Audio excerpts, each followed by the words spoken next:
We come to this place for magic. Sorry. Welcome to LilliHouse, where we ask you to join us in our living room for family movie night. Did Nicole Kidman's here? Yeah, I can't even do the accent.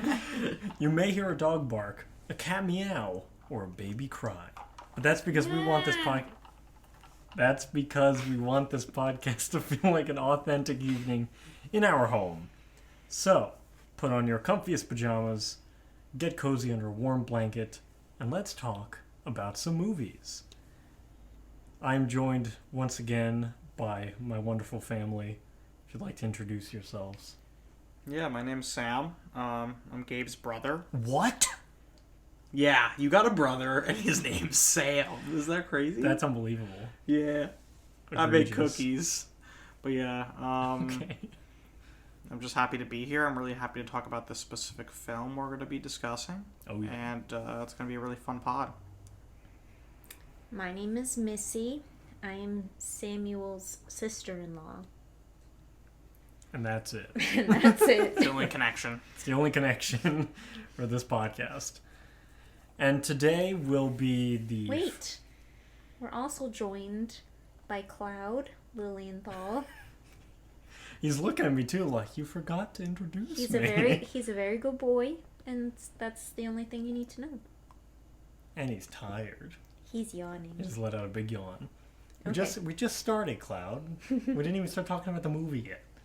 Anyway, as I was saying, this is our first episode of our new mini-series on Frank Capra, Woohoo! which is incredibly exciting. It's our first foray into old Hollywood, old film. I, for one, am very excited as a person who grew up on TCM and all sorts of black and white fare. I'm very, very excited to talk about this guy in particular, and hopefully also show off some movies that aren't quite as regarded in a major way in Capra's career, but are still indelible pieces. This week, though, we're talking about probably his most famous film, one of the most famous films of that era, and arguably one of the most important Christmas movies ever made, which is funny because it was not originally a Christmas movie at all when it was first made, aside from when it was set. So we'll definitely get into that. But it's A Wonderful Life. Yeah. That's the film. It's one of my favorite movies ever.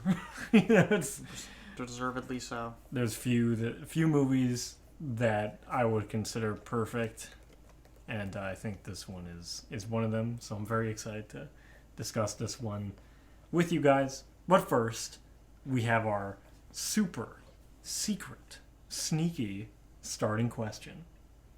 And this is an easy one. I gave you guys an easy one to get started here. Was It's a Wonderful Life an instant classic upon release? I know the answer. I don't, but I have an assumption based on context clues of what the answer would be. Okay. We'll do Sam first. Since No, I know we'll what do the it. answer We'll do it at is. the same time. Okay. You gotta say it at the same time. Ready? So it's a yes or no question, so we're Yeah. either going to say yes or Yes no? or no? Okay. Yeah. 1, 2, 3. No. That's right, class. It was a big flop. It was considered a flop at the time. Oof. We'll get into the specific numbers during our box office ballpark game, but that's correct. This movie was not a success, but it did receive some acclaim. Generally mixed reviews, but that means there's some positives along with the negatives. It just didn't make a whole lot of money. That's sad. And there's reasons that are sort of tracked in that time for why that happened, but we can get into that when we get into that. But first, we should talk about this absolutely incredible film, first and foremost. Miss, why don't you start us off with what you think about Frank Capra's It's a Wonderful Life, and maybe talk a little bit about your relationship to the movie itself. Well, I think my relationship to the movie is really the most important part of it for me. This is going to be a big test to see if my mother listens to this podcast. Shout out to the in-laws. Shout out to Jennifer. Jennifer Allen. Jennifer Schmuck? Allen. Oh, she's gonna get doxxed now. Great job. Well, her maiden name is Schmunk. Oh yeah, so they won't find her. Yeah. all of our fans. But yeah, shout out to my mom who raised me who raised me to watch this film at least once a year. It was very important, and the year did not feel complete if we didn't watch this film. So it's very important to me. I want to get a tattoo of George lassoing the moon. Gabe uses that same scene where George lassos the moon in his wedding vows. That's So true. it's also very sentimental in that way. But this movie is just, when I think of a movie that's sentimental, our cats are like running around like mad animals in the back. He's trying to remind me to mention the trigger warnings before we get deep into the film. But yeah, so this movie means a lot to me. I'm just gonna keep going. No, finish your point. As it No, does. No, keep trigger going, warnings. keep going. Yeah. Just because he reminded me doesn't mean we have to do it now. But yeah, this is the most sentimental movie for me in general, I think. It's comforting, it's warm. It's not necessarily the happiest movie, which we'll talk about in the trigger warnings, but And in general. it's just a warm, cozy movie for me. Sam, do you have a similar relationship to it, or? I don't have I definitely remember the first time I watched this film was at the time Gabe and I lived in Connecticut, and that living room, there's like the main living room in that house. I watched so many movies as a kid there.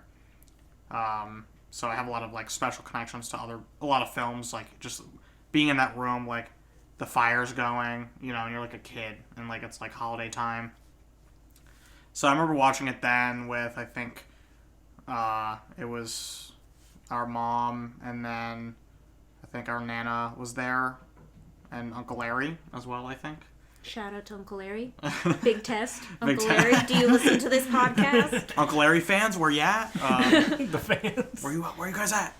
But yeah, like I just remember watching with them, and they were, they just have their insights because they've probably seen that movie like 50 times before that, and this is my first time, and they're like, oh, like this scene is the Great Depression and things like that, So I definitely have like core memory of watching as a kid. But then there was just a long stretch where I didn't really watch it for a long time until kind of recently.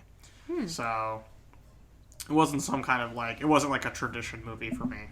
But now, I mean, I would definitely want to make it one. I watched it last December. I watched it just, in the last couple days. So it's definitely something gets me in the holiday spirit. And it's also just an amazing film. And there's just so many great things about it.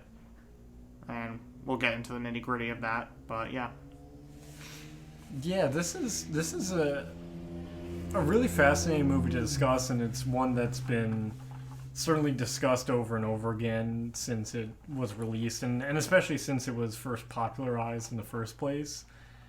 Because there was a pretty big gap, as we mentioned, between when the movie actually came out versus when it really kind of hit the public consciousness in a major way. It took around like 30 years or so for the whole situation was the copyright had run out, and there was some mistake trying to renew the copyright. So it ended up just being in the public domain. Okay. So a bunch of local television stations started showing it during Christmas. Oh, wow. And because of those reruns on TV, the movie got like a whole second wind and became this like beloved artifact of Hollywood film, especially like early Hollywood at that point.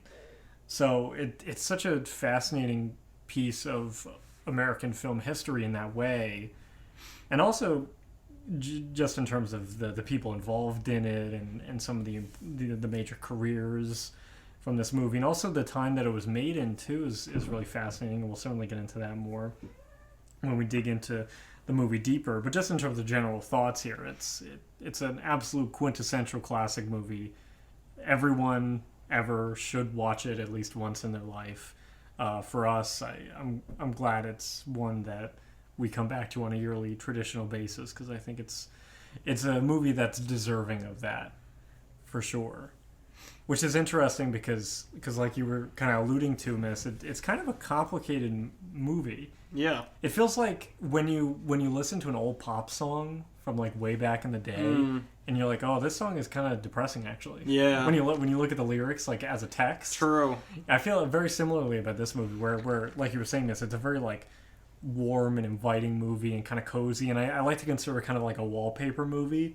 Because it's so easy to kind of have on in the background. Yeah. If you're doing something else, if you want a certain vibe, this movie is so evocative of that stuff. But at the same time, it's centered around a real and for the sake of trigger warnings, it's centered around suicide and the death of family members, and also the primary characters to a certain extent, and a certain kind of existentialism that comes with purpose in life, and fulfilling your life in a way that you either think you want or you believe you want for so long, and that there's a lot of like weighty, hefty questions that this movie battles the entire time, and yet, like we've been saying, it's incredible, and it is such a fun movie to hang out with every year and come back to. I was just going to add, there's probably one more trigger warning, which at the beginning of the film, a child does get hit multiple times. Yeah. Oh, yeah. And it's a sad scene. I mean, it ends up being okay, and it's a product of its time, that scene, for sure. But it is a scene. Yeah, it is a scene where a child is getting smacked on his ear very hard, to the point that his ear starts bleeding. Yeah. Which is a legitimate thing that happened. He legitimately got smacked in the ear so hard. Really? That actor, yeah. Wow. Trivia corner. Yeah, the actor playing the older gentleman, the man that owned that store, got a little bit method and was drinking on the job, and so he so that scene took a very different life, and ended up actually getting physical with the kid, and actually busted his ear up. Wow. I mean, that scene, like we're saying about this film, is definitely like that pop song analogy is perfect, because it really is, on the surface, like you just see the movie, not see it, but like you see the movie, like the idea of the movie, and you're like, this is just kind of a wholesome, fun Christmas movie. But it's not. It really isn't. And that scene is so early in the movie too, and it kind of like catches you off guard. At least for me, it catches me off guard watching that, because I'm like, wow, this is dark. Like, this pharmacist boss, his son passed away, from influenza. Yeah. And now he's obviously hitting a child, which is definitely not something enjoyable to watch. So, but the movie's also got like really funny moments, and it's got fun moments, and it's got sweet moments. It's got the whole range of emotions. Yeah, it's such an interesting mix of so many things, and at that time, obviously, they weren't being very adventurous with genre or anything, and we'll see this with other Capra movies, that he kind of follows a similar kind of primarily drama, but elements of comedy. That's sort of his area, his domain, primarily drama. But this movie feels like such an interesting mix of that drama and comedy, but also fantasy and romance and some really intense moments like that at the beginning that almost feel out of time. Yeah. In a way. I was like, whoa, they were showing this in 1946. Yeah, like, honestly. It's intense. I mean, it should be noted that this film was Frank Capra's first after World War II. Because during the wartime, he became sort of like a documentarian almost, doing promotional films for the war and things like that. He made a whole bunch during the time where America was active in the war, and so his career sort of shifted, which is interesting because the two films that we're going to be talking about after this They were the two films that he made before the war started. Okay, so we're getting the before and after. Yeah. Oh, it'll be Which is cool very to kind of go interesting. back in time even further. Yeah. Also because we'll be talking about Mrs. Smith Goes to Hollywood, which is a Jimmy Stewart movie before the war. Washington. Goes to Washington. Yeah. What'd I say? Hollywood. Oh. That'd be a very different. That's the remake they'll make with Tom Hanks or something. I don't know. Oh Lord. We'll get to that recasting, but yeah. So it's a Jimmy Stewart, Frank Capra movie before and after the war, which is just as interesting because a lot of the research about this movie is sort of the way that Jimmy Stewart approached this role as his first after the war. It was actually quite quickly after he finished his time as a soldier. That's really a fascinating context. I mean, the movie itself seems kind of like, in terms of the historical. Sorry, get your face. What am I doing? I don't know. I don't know. Just the after. It's just your face. Yeah, it's just Sam your finds face. It funny. Yeah, it's just funny. Sure, whatever gets you. You're my brother, and and there's all love here. And that's. We're just talking about a Christmas movie on Christmas. The two Jews on the couch are talking about a Christmas movie. Yeah. I think this is pretty cool like that. This is a very accessible Christmas film. Oh, for sure. It's not baked into like the history or the context of like what Christmas is. It's not just explicit at all. Yeah, it's kind of just the bookmark of this movie. Well, and like you said, it wasn't even meant to be a Christmas film, so... Yeah, Capra has been on record to say that, after it became reclaimed as a Christmas movie from the local television stations, he was like, oh, I didn't even think about that. But that's cool. He's like, that'd be me. I'd be like, oh, well, if it's getting popular now and it's because of Christmas, then sure. Yeah, we'll take it. We can market that, yeah. Yeah, maybe at that point it had a whole different life of its own, but it is very fascinating the sort of lifespan that this movie's had, and even up to now how revered it kind of is. And, it tops so many lists of Christmas movies, even villains in movies, protagonists in movies, performances in movies. It covers a lot of ground in terms of like the most discussed and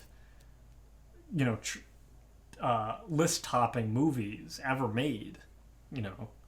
So I'm very, very excited to be talking about, especially during Christmas time as well. Yeah. It feels very right to be discussing this, and that's kind of why we went a little bit out of order with Capra in the first place. Was going to be like, we have to do It's a Wonderful Life during of course. Christmas. We have to. So, are there any other sort of like starting thoughts about this movie before we kind of start digging deep and start talking about like specific scenes? Is there anything big picture that we want to approach here? Well, I think in terms of discussing it as a Christmas movie, this film, like we said, it's not explicit, but like the themes of this movie, like the message of this film, I think is the perfect type of Christmas message in terms of coming to terms, but like, accepting this is your family, this is your life, and like being grateful with the people you love, and being, it's simple, but it's so effective, and that's what makes it, because it's not like, I mean, is there mention of Christmas like in the movie or no? Well, yeah, the whole ending sequence. Oh yeah, they're like saying they're setting up for Christmas. That's true. They're singing "Old Lang Syne." That makes sense. They're putting the Christmas tree up. They're decorating it. The daughter's practicing playing Christmas songs on the piano. Yeah, that's true. Okay, so it's still like Christmassy, but like it's very Christmas at the end. Yeah, they got the snow everywhere. Yeah. There's a lot going on there. But I think the messaging of it is really perfect, and I think we'll discuss later in terms of what age should people watch this movie for the first time. It's just very wholesome, and also to the point of you're saying, like it went to television and then it got popular. I was thinking, like, is that something that could ever happen today, where like a movie can gain popularity in this like 30 to 50 years after or something, and then this movie just starts playing on television? Is that just like the world? Do we live in that world anymore? I think so. I think instead of television, it's streaming. Streaming, yeah. There's I think it happens a lot faster now.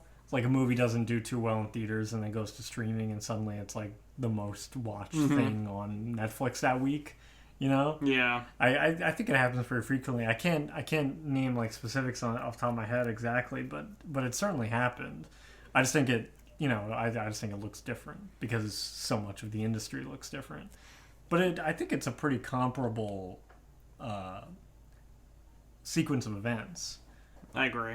I mean, it's like I've seen times where I'll be like on TikTok and a movie scene will be used as a meme or something like this, and then all of a sudden you go on Netflix and that movie is like one of the top movies, even though it's 20 years old. Yeah. Like I think the modern day version of that is social media using, entertainment to become popular and to be more evident in the algorithm, and then people want to know what that's from, and so they go and they watch the movie, and it gets people to realize or re-realize the film. Yeah, I think that's probably the closest we're ever going to get to something like that. Yeah. With this movie, and you brought up a great point about how although Christmas as a setting and like a time period is not a major amount of this movie, I do think that I completely agree that the rest of the movie kind of follows similar themes to what Christmas is all about, which is, like you said, the importance of family, but also the certain kind of like selflessness that comes with the season. Looking out for other people, gifting other people, and not expecting things in return. These sort of concepts are things that I feel like are so indelible to Christmas itself. Well, and on the other side of that, there's some people who get really dark during Christmas. The holidays kind of bring out a mentality in them that's not so happy and cheerful. Like a lot of people That's a good point. kind of sink into themselves during the holidays. And I think this movie, even though George Bailey, the main character, is kind of getting depressed for, reasons such as not being able to kind of follow his dreams and getting responsible for his father's bank and then not getting to go on his honeymoon and go to college. And being stuck. He's stuck, yeah. And I think that's obviously, what mostly triggers his depression. But, when your family, and you see it when he goes home and the entire family's trying to decorate for Christmas and get ready for the Christmas party, and the daughter's playing piano, and then the other daughter's sick, and it's just, the holidays are an overwhelming time period, and some people don't handle that well. And George Bailey, during a difficult time, didn't handle that well. Yeah, I mean, during that sequence, it comes right after he realizes that the uncle lost $8,000. Yeah, and he's basically gonna get arrested. Yeah. If he can't come up with the money. Exactly. So it's, it kind of, this movie touches on that side of the holidays that isn't so joyous to people. And not everybody, has a holly jolly Christmas. Some people are really, sunken and in a dark place and stuck like George Bailey. So I really like that this movie is kind of making awareness on both sides of things. And George Bailey ends up having a happy ending. And I'm glad, and I hope that people who watch this movie who aren't feeling so joyous are able to see, that hopefully there's some resolution to what they're feeling, and maybe it can get better. I don't know. Yeah, I think the overall conceit of the movie feels like a real outwards looking inwards kind of situation. It really makes you think about how you would imagine your life is if you weren't in it. What the people closest to you, what their lives would be like if you weren't in it. And I think that's an incredibly powerful concept that I think they play out really effectively in this movie, and I think is one of the most lasting elements of it, aside from just being a classic Christmas movie. I think that idea and that sort of device, in a way, is used so incredibly well. Cat squeaking. It's also, I think this film is expertly paced. Yeah. where you are really just, not only do I love the kind of angels are, talking and they're kind of narrating and seeing George's life and how it develops and gets to the point where it gets to where, this point happens where he meets Clarence and he never existed, But it's really so late in the movie. Yeah. There's like half an hour left in the movie, and then they bring this in there. And then you're so invested at this point because you've seen all these characters interact. You know how tight-knit this community is. And basically George's whole life. Yeah, it's his entire life. Yeah, basically. so you see all these things and, and you're able to actually kind of have empathy for that situation. And then they bring it all back, and then it's like a burst of just like emotion and joy and like a catharsis in those last like 5 to 7 minutes, where the community helps him out. And I mean, we can delve into that scene when we discuss specific scenes, but it's really just neat the way this movie moves and kind of brings you in, and you're like, and it does it so gradually, but also very well. Yeah. So before we do that and go into sort of the scene by scene, I'm curious if you guys, I kind of, when we first came into the intro for this episode, I was very like, if there was ever a perfect movie, this is one of them. But I'm curious if either of you have, like negatives about this movie. Coming back to it, and even with the relationship you guys have, is there something about this movie that either like always bothers you when you're watching it, or there's a part of it that you just don't like, or obviously we mentioned some of the more uncomfortable moments in the movie, but is there anything that you're just like, I don't like that part, or I don't like this part of this aspect of the movie? So I've seen this movie every year for like over 20 years now. I think my mom was playing this movie in the house when I was probably only a few years old, but I don't think I started watching it with her until I was probably like maybe 8 or 9, right? So we'll call it around 20 years. And I remember when I was little, I used to get really bored with all the bank scenes. And sure. Makes sense. And, understandably, I was a little kid. And growing up, obviously things like bank scenes aren't as boring to you. But there is still this tiny little part of me while I'm watching that's like, the amount of issues that this bank is having. It's like, and I think the bank is, it's his father's bank. It's why he's stuck. So I think it is important that we get a lot of the bank. But they're not necessarily my favorite scenes when we're in the bank. There's something about them that kind of like it feels a little bit out of the movie a tiny bit. And maybe that's on purpose because George Bailey is, going into that bank is not what he wants to be doing. So maybe we're supposed to feel the same thing. But I also feel like we're watching the movie from Clarence's perspective, the angel's perspective. Because we're watching George Bailey's life. So... Yeah, well, it's that whole kind of framing device is set up where the angels... It's basically a clip show of Our cat is trying to break into her food box. If you hear an earthquake in the background. Oh boy. Okay. She's really getting into it now. Mifo, we're discussing serious business. Oh my god, she's going crazy on that thing. It's gonna knock over. But yeah, so that I think is my first thing about the banks. And then Sam was talking about the pace of the movie. Again, when I was younger, I used to wish that there was kind of more of a balance between, Clarence coming down and helping George and post Clarence coming down and helping George.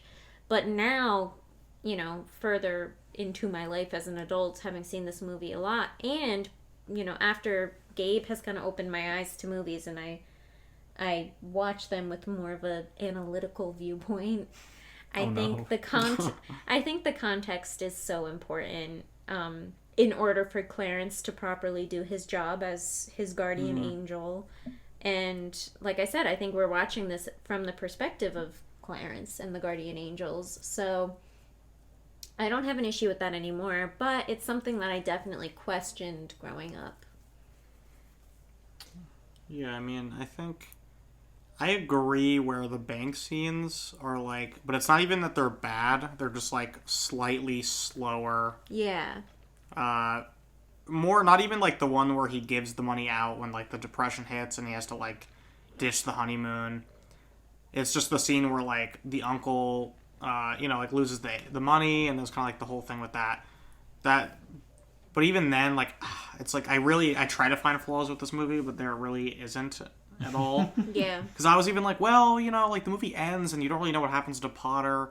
But I'm like, that's kind of the point. Like, the movie is just kind of ending where, like, life is still going to continue. Like, nothing about George's life besides, like, the donations he's getting. But, like, his life is still the same. Like, he still lives there and Potter is still there.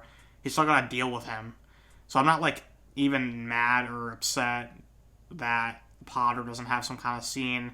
I know there was supposed to be a scene with Clarence, like, confronting Potter. But they didn't use the scene. Oh. But... So I guess that would have been if people do have an issue with that. But that was something I thought I might have an issue with. But then, like, when you watch the movie and then I kind of think about what it's trying to say, that's not really an issue. Yeah, it's definitely... They use Potter when it's necessary to talk about George. Yes. It's very much about when it affects George the most, Potter will be there. And whatever he is affecting of George's life at that time, he will be there. But at the end, everybody else is there because they're the ones that are helping George get back on his feet with his family, his friends. Yeah, so I didn't even think about where they kind of end off with Potter. I mean, I think the final moments where what would it be? It would be when he's yelling, when he doesn't Merry give Christmas. George. Oh yeah, I guess that would be the last moment. He's in his office, right? Yeah. So he's working. What is this? Is He's this working on Christmas Eve or Christmas or? I think it's It would be probably a day or two before Christmas. Yeah, so it's some holiday, and Potter is in his office alone. Mm-hmm. And I think that's kind of what we're supposed to consider with Potter. While literally the entire town is rallying to help George Bailey, Potter is alone and miserable, as always. No family, no children, just his desk, and yeah. He's got his money, but what is he going to do with it? That's sort of what they talk about throughout the movie too. With Potter, is he's got all this money, he doesn't know what to do with it. He doesn't give it to anybody, so he's just kind of sitting on it. Yeah. He does more like business ventures, but like that's it. True. It's very, very much the sort of inverse of George Bailey as a character, which I think is what makes it so effective. Yeah, they definitely are like a mirror of each other, wanting what the other can't have, type of thing. But you don't really... Yeah, if a mirror showed you the exact opposite of what you look like. Yeah. Well, I think that's a good way to sort of dovetail that conversation and start talking about our favorite scenes. Now, I don't know about you guys, but it's hard not to just go right into the lasso the moon scene. Yeah. Which has got to be one of the best scenes in any movie ever. It's so beautiful. Where to even begin about this scene? I mean, I gotta at least get the lineup. What does it you want, Mary? What do you want? You want the moon? Just say the word. I'll throw a lasso and pull it down. Hey, that's a pretty good idea. I'll give you the moon, Mary. That just gave me chills because, again... Jimmy's in the room. Well, yeah, he's always done a good Jimmy Stewart impression, but I've done better. Our wedding vows, he asked me if I want the moon, and he told me he would lasso and pull it down for me. And so that scene, again, even, growing up and watching this movie every year with my mom, Gabe just had to make the movie even more sentimental and important. Gabe. That's what I do.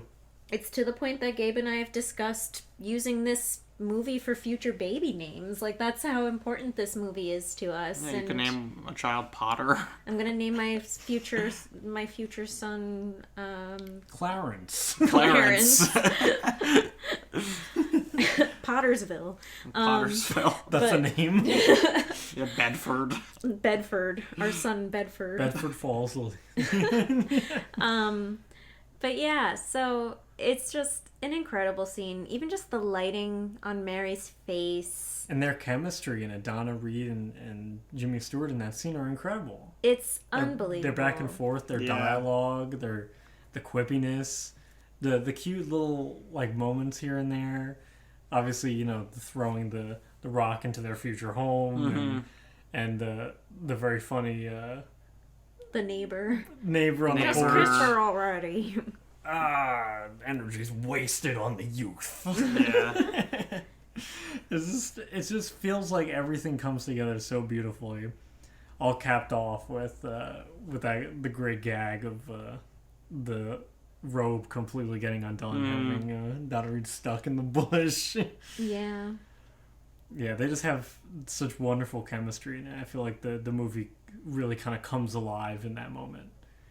I mean, before that, you know, you get the party scene, which I think is also fantastic. Yeah, the party scene's very There's funny. so much energy and all the characters in it. There's so many, you know, like goofy characters that pop in for 2 seconds. Yeah. And these, you know, like the Violet character popping in Oh my every God. now and again, just being weird. I like the guy that like is originally dancing with Mary, and then like, Oh, yeah. and then Jimmy Stewart's like, beat it, and then he's like, hey, Well, or he something goes that. like, why don't you stop annoying people? And Oh, he yeah, goes, that was and it. he goes, I don't know.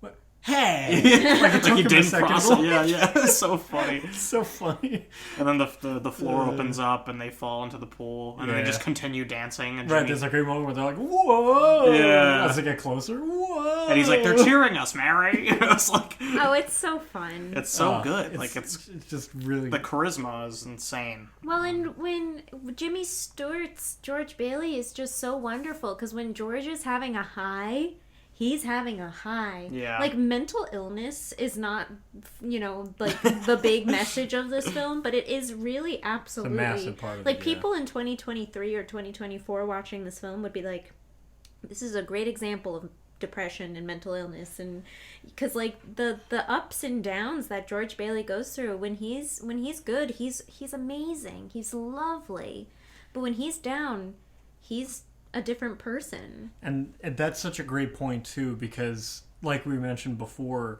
this is Jimmy Stewart's first film since being a soldier in World War II. And he, at the time of filming, was still suffering from the PTSD and sort of depression and shock of being in the war in the first place. So he brings all that baggage to this performance in a way that I think really comes out in those moments that you're saying this, like when he's praying and getting emotional. I mean, you know, there's stories in the research about how Jimmy Stewart literally could not keep it together. Oh, wow. And he just Crazy. became so like uncontrollably emotional, and Capra instinctively was like, we got to get close get up him. on this guy. So that's why that scene looks a little bit grainier than the other scenes, because they pushed in super close to his face to capture all that rawness. I'm so glad they did, because that scene is like just ingrained into my memory. It's so beautiful.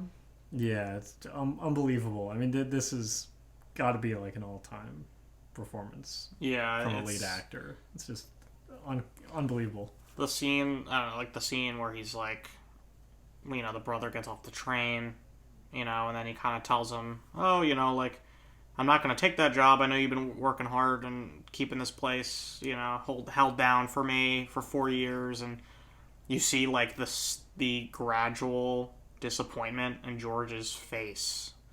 And kind of just like, and then he's in front of that train, and it's like, and then he kind of just goes back into the crowd, and he's just like, you could tell it's like weighing on him, the burden.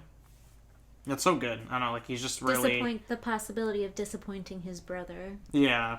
Yeah, and also the realization setting in that he's basically lost again. Yeah, like it's like Like, that he was my can't- hope for the last 4 years, that my brother Right. would come back and and then he'd finally be able to get out. but now he's here with a wife, like a new wife, and Yeah, what does he say? Like it's actually a mercenary deal because her dad offered him a job. I think it just says something like that, and that's when he stops, and he just like you can see the Yeah. life like leaving his Ugh. entire body. Is that your favorite scene? no, that No. was just kind of It's so hard to Oh. pick out a Yeah. favorite. We're just kind of going through scenes. I Yeah. mean, I have a scene that always is in my head. What's that? Again, maybe this is because I'm a parent now, but when his daughter, I think her name is Zuzu, Mm-hmm. when she's laying in bed because she was cold coming home from school. She caught a She got a little cold, sick, yeah. and George is in one of his lows. He's in one of his kind of downward spirals.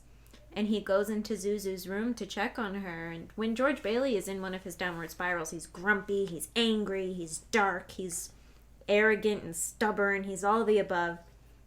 And he goes into Zuzu's room, and something about Zuzu just softens him. And, you know, she asks if he can give her flower a drink. And he does. And he softens up, and you just see that no matter what George is going through, he is still just such a wonderful man.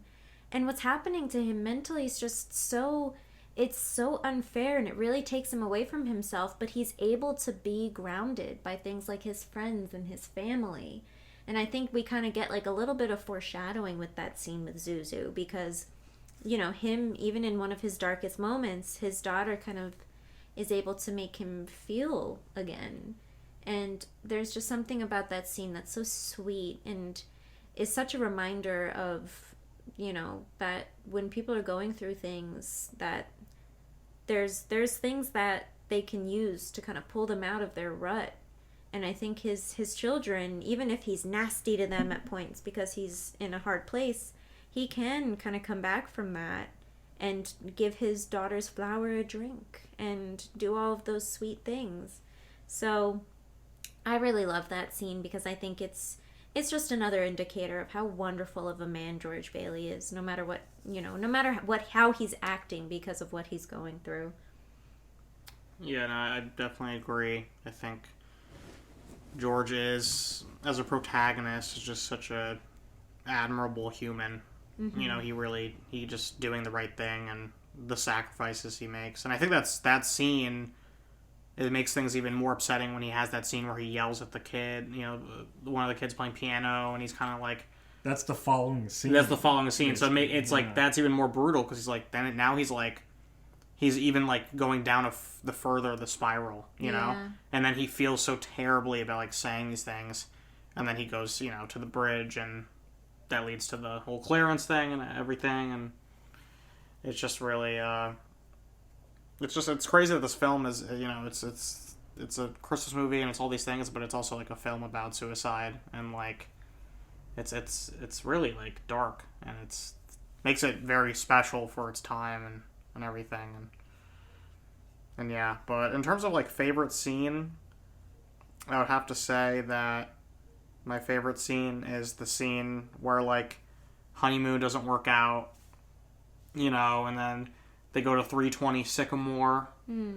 And, you know, you see, and this is an example because there's certain times in the film where people do good things for him in return, you know, even though a lot of times throughout this whole movie he's doing these great things for people and he suffers, you know, he loses his hearing, or he loses the money, and, you know, or he obviously loses out his chance to like travel multiple times.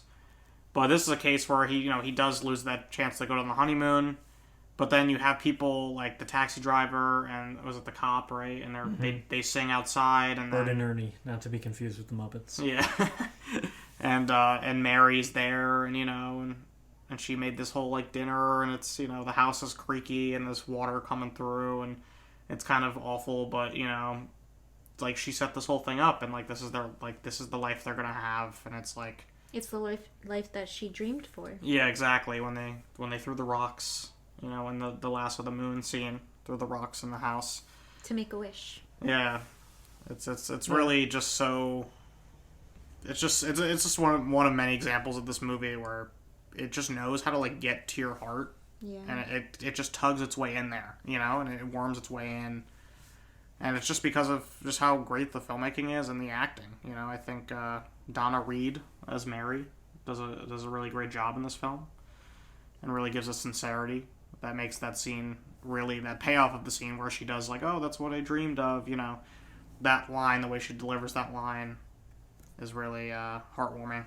So that's probably my favorite scene. Yeah, she brings so much heart to this movie. I mean, we'll get to the performances later, but yeah, I think Jimmy Stewart and Donna Reed in this movie are both just absolutely excellent, which is not a major surprise, but is worth saying on this podcast. And that scene plays into the old Hollywood romance that everybody craves when they watch those movies too. Mm-hmm. And that scene plus the Lasso of the Moon scene kind of give that to you. I feel like if that was in a movie today, it would be deemed as cheesy. People wouldn't like it, but there's something about it that's just so charming. Yeah, there's a real specificity and sincerity that comes with that scene that really makes it a step above corny old movie stuff. Mm-hmm. For lack of a more eloquent term. Yeah. Or a way of describing it.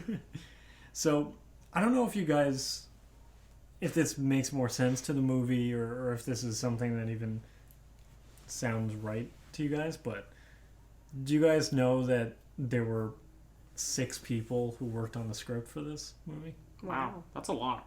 Yeah, including Capra himself. They all did many passes of the script. Was that rare at the time, I'm assuming? Not really. I mean, it's certainly that many. Yeah. I would say it was fairly rare, but there was usually a good amount of writers. When a film was actually made and finished, it could be 2 or 3 people doing passes on a movie. And a lot of times, too, it was a lot of uncredited rewrites and polishes, they would call it. Things like that they just wouldn't get credit for but paid for anyway. Because at this time, a lot of the people who worked on films all were sort of under contract by one studio. So for this one, for example, it was RKO Studios. So RKO Studios owned these people, and they all these got put on writers to work on this. Exactly. Huh. Is that kind of how it was the movie Mank? They kind of showed that process. Exactly. Yeah. Because Mankiewicz was under contract with RKO, wasn't it? Or no, Universal. I'm forgetting that movie. It might have been RKO, that's actually. Yeah. Unrelated. I mean, that's it's a different time in history. Shout out Fincher. That's our Fincher mini-series when we get to it. We'll come back to that one. For sure, we'll come back to that one. Underrated film. But yeah, so I'm curious to know, before we get into, box office and going from there, if you guys think that, now knowing that so many people had their hand in writing this movie, does it change the way that you look at some of the various things that happen in this movie, and, on a scene by scene basis even? I mean, I don't think it does for me. Any movie, nowadays it's even more hectic because some movies may have more than 6 writers and passes, or they'll have reshoots and things like that, And even those cases, let's say there is lots of rewrites and things. The result is the result. It's like a chemist doing a lab experiment, and he's throwing a bunch of different fucking liquids in there. He's like, I'm throwing in baking soda. Now I'm going to throw in a little bit. Let me throw a little bit of oregano. I don't know. You throw some different stuff in. And, whatever. It doesn't matter about the ingredients, because then the result, in my opinion, is near perfect. So that's how I feel about it. So it doesn't really change my mindset. I agree. I don't think it changes it for me. Like Sam kind of said, I think this is a case where many hands in the basket, or many hands in the hat. I don't remember what the expression is. Many cooks in the kitchen works out, because like we said, there's a lot of different layers of this movie. I mean, there's the kind of the holiday vibe, there's the mental health vibe, there's the romance, there's the banking and financial lingo, there's business, there's there's a whole lot. And I think that they probably needed multiple people to successfully execute all those different facets of this movie. I'm sure one person could have done it, but in this case, if it's not broke, don't fix it. So they did it, and they did it well. Yeah, I agree. I think to what we were talking about earlier, where this movie, combines a lot of fantastical elements and dramatic elements and comedy, I can see how there might be, one writer that's really proficient at sort of like the back and forth quippiness that I think this movie employs really well in certain scenes, and I think there might be other writers that are more proficient, the more dramatic moments or the more intense scenes, and that's why I think that's partially why I think this movie really kind of hits so well in all those levels, because there were this amount of people sort of lending their expertise to it. I don't know for sure if that's the case, but it would make a lot of sense to me. Yeah. Given the amount of guys and gals involved in the script of this one.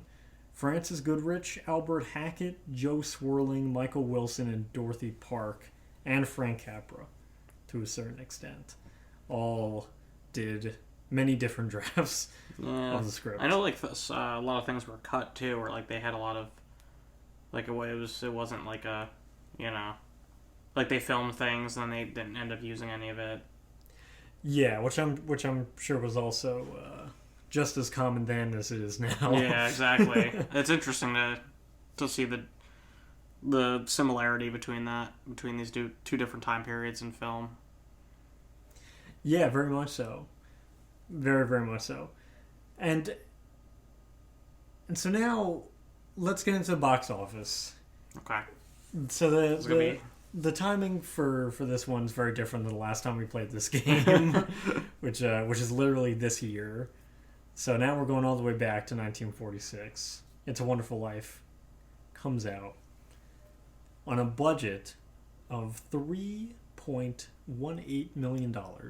Is that adjusted? That is what it was at the time. At the time, okay. At the time. Now, we're not certain on worldwide numbers for this movie, obviously, because this was ages ago. So who knows what it was worldwide. Yeah. But nationwide, we do have a number. Okay. So let me know what you guys are thinking in terms of the box office ballpark here. Well, if it was considered a flop, I'm going to assume it didn't make its money back. It's an important detail to remember. So I'm going to say $2 million. $2 million. Okay. Sam, what are you thinking? I'll go even lower. I'll say like $1 million. $1 million. Okay, so even less. All right. So it turns out the movie ended up getting $3.3 million.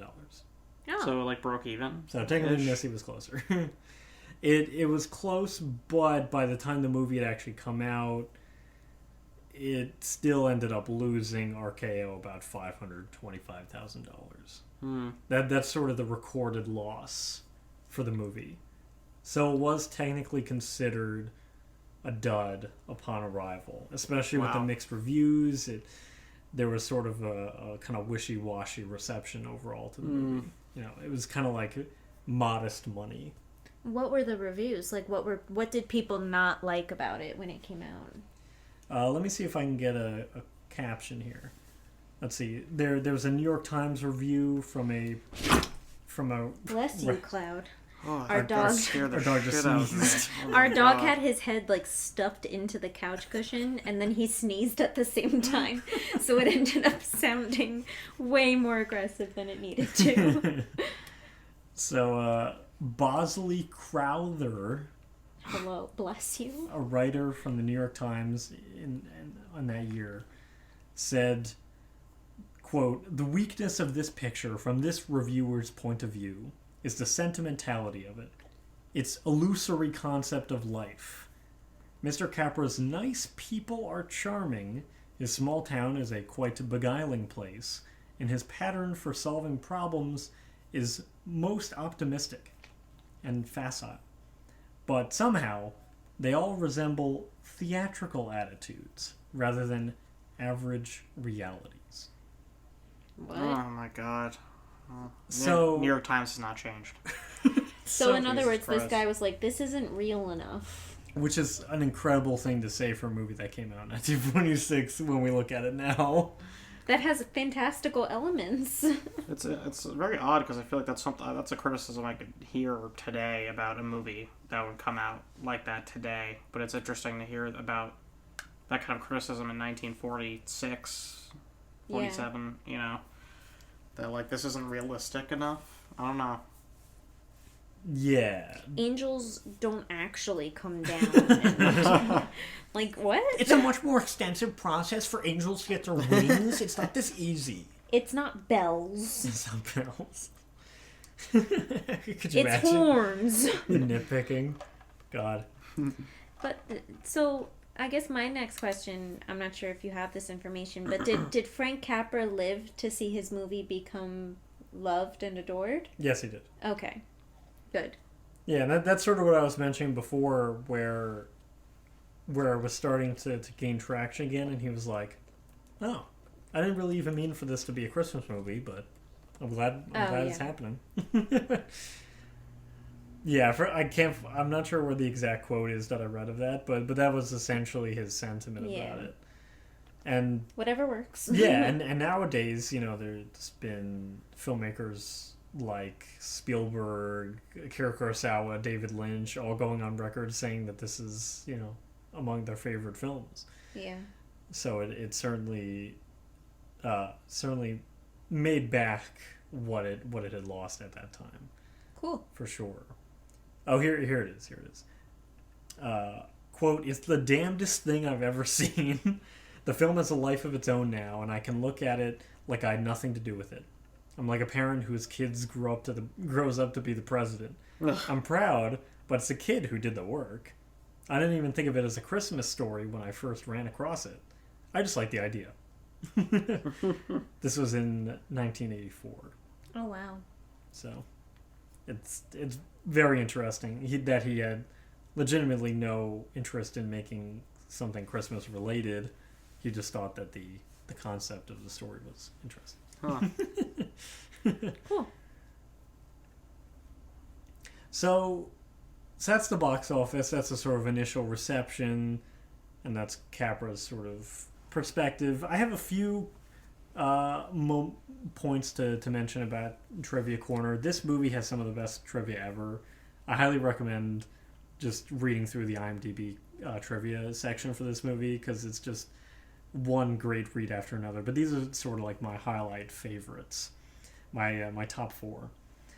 The first one is the number one trivia that you see on IMDb, which is, for the scene that required Donna Reed to throw a rock through the window of the Granville house, Frank Capra had actually hired a marksman to shoot out the window on cue. Oh, cool. And it turns out, to everyone's astonishment, Donna Reed actually broke the window by herself. Turns out she had played baseball in high school and had a very strong throwing arm. If I could not adore her enough. That's it. Yeah, she's magnetic, even more than just the look. Yeah. What do you Magnetic and athletic. know? Ooh, wow. Look at that. Mathletic, you might say. Mathletic. That's our spicy moment of the podcast. Athletic be spicy. Yeah, somebody put the Neil drop in for the spicy. Meow. Meow. It's like a car driving by. That's how I make turns. Yeah. So the next one is Uncle Billy, when he's sort of drunkenly leaving the Bailey's house after they get Harry from the station. It sounds like he stumbles into like a trash can or something on the sidewalk, and he says, "I'm okay." What actually happened was a crew member had dropped a large tray of props right after the actor went off screen. Jimmy Stewart had started laughing, like in the shot. You see him laughing, and the actor Thomas Mitchell improvised the "I'm all right, I'm okay" line in response to the sound. And Frank Capra decided to use that take in the final cut, and also gave the stagehand an extra $10 bonus for, quote, improving the sound. That's awesome. Which is just incredible. I love love that. accidental stuff. stuff. And props to Thomas Mitchell for realizing what was happening and being like, oh, I could use this. Yeah, improving that quickly like that. Yeah, just great.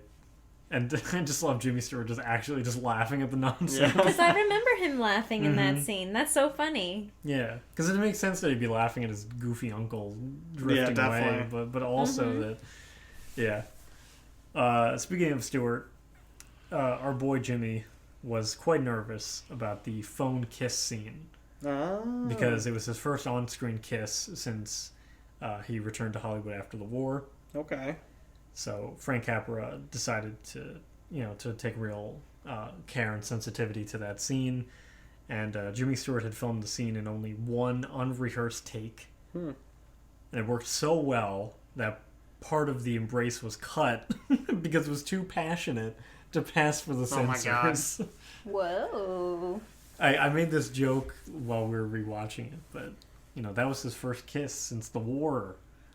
I mean, that's a great scene. Obviously, he feels very impassioned. There's very a lot of magnetism there. Yeah. Do you wanna take this moment, Miss, to mention Jimmy Stewart's kissing abilities on camera? Every single movie I see with Jimmy Stewart kissing someone, I cringe a little bit because for some reason he has to swallow their entire face. He has a great one in Vertigo too, where he goes like yeah, he goes in for the kiss with a fully open mouth, and I'm so funny.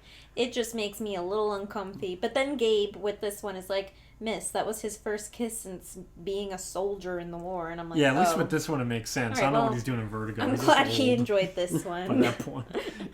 What a king. Yeah, that one's for him. Last but not least, during the filming of the movie, Jimmy Stewart, like I mentioned before, was actively suffering from PTSD and depression during his service.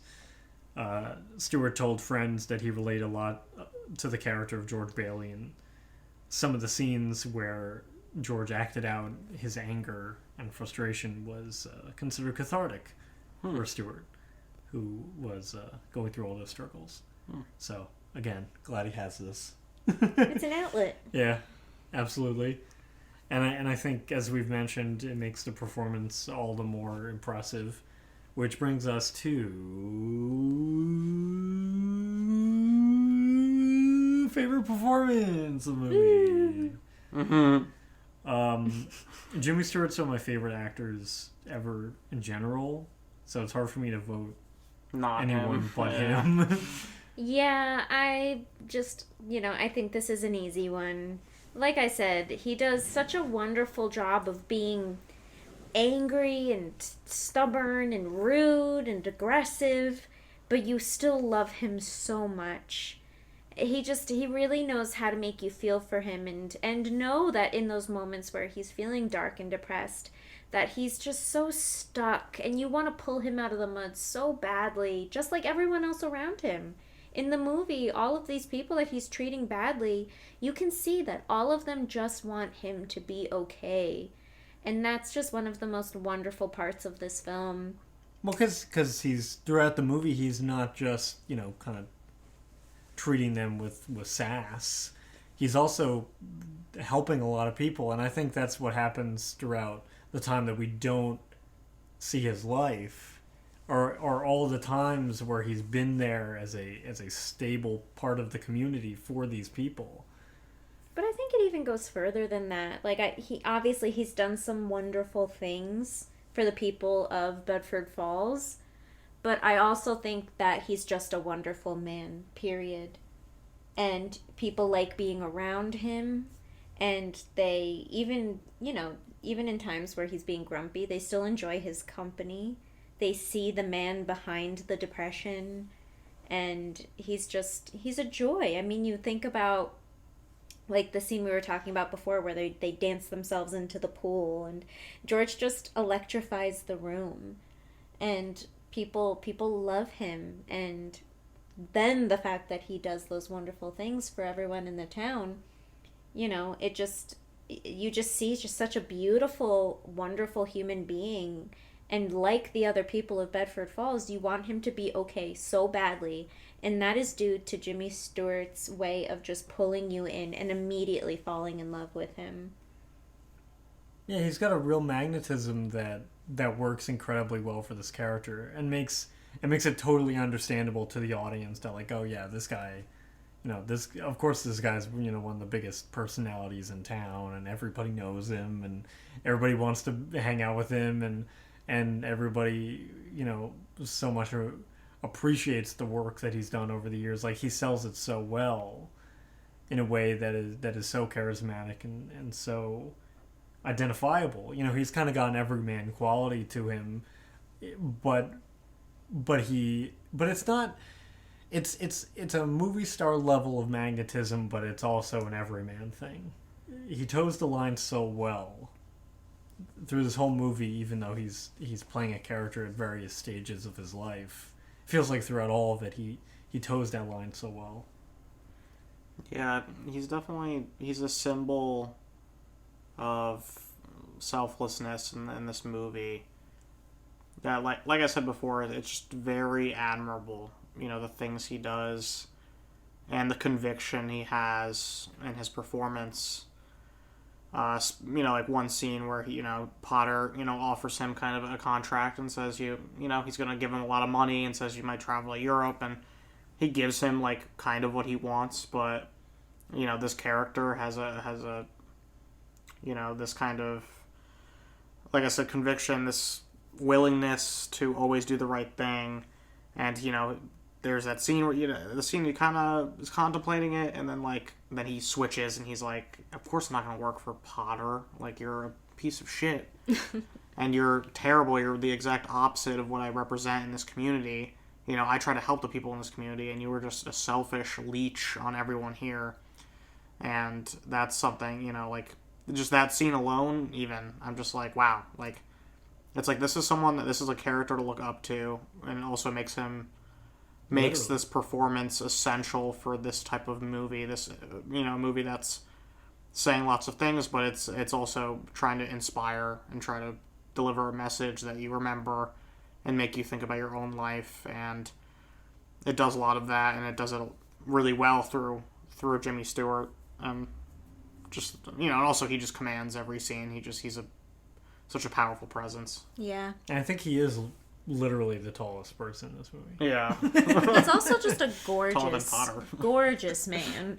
Yes. Yeah. He's a very so good looking guy. So it's not hard to just stare at him and his multiple moods in this film. And he's for me, I haven't seen many of his films. That'll change. But I was wondering, for you too, you probably have seen more of his films, if you think this is his best performance that he's ever done, or there's some other ones that trump this one. I think for me, this is his best performance, just based on the context. Yeah. Like, the challenge of coming home from the war and being thrown into a role where you have to put so many different faces on and so many different moods and attitudes, and, to also be faced with, a role of someone who contemplates death right after you come home from the war. So to know what Jimmy Stewart was going through and to accomplish what he did, I think it's wonderful.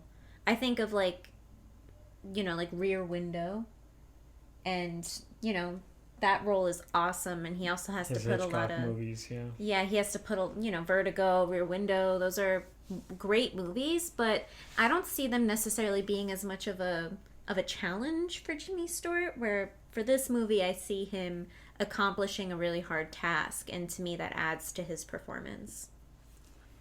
Yeah, I mean, it's hard to argue, for sure.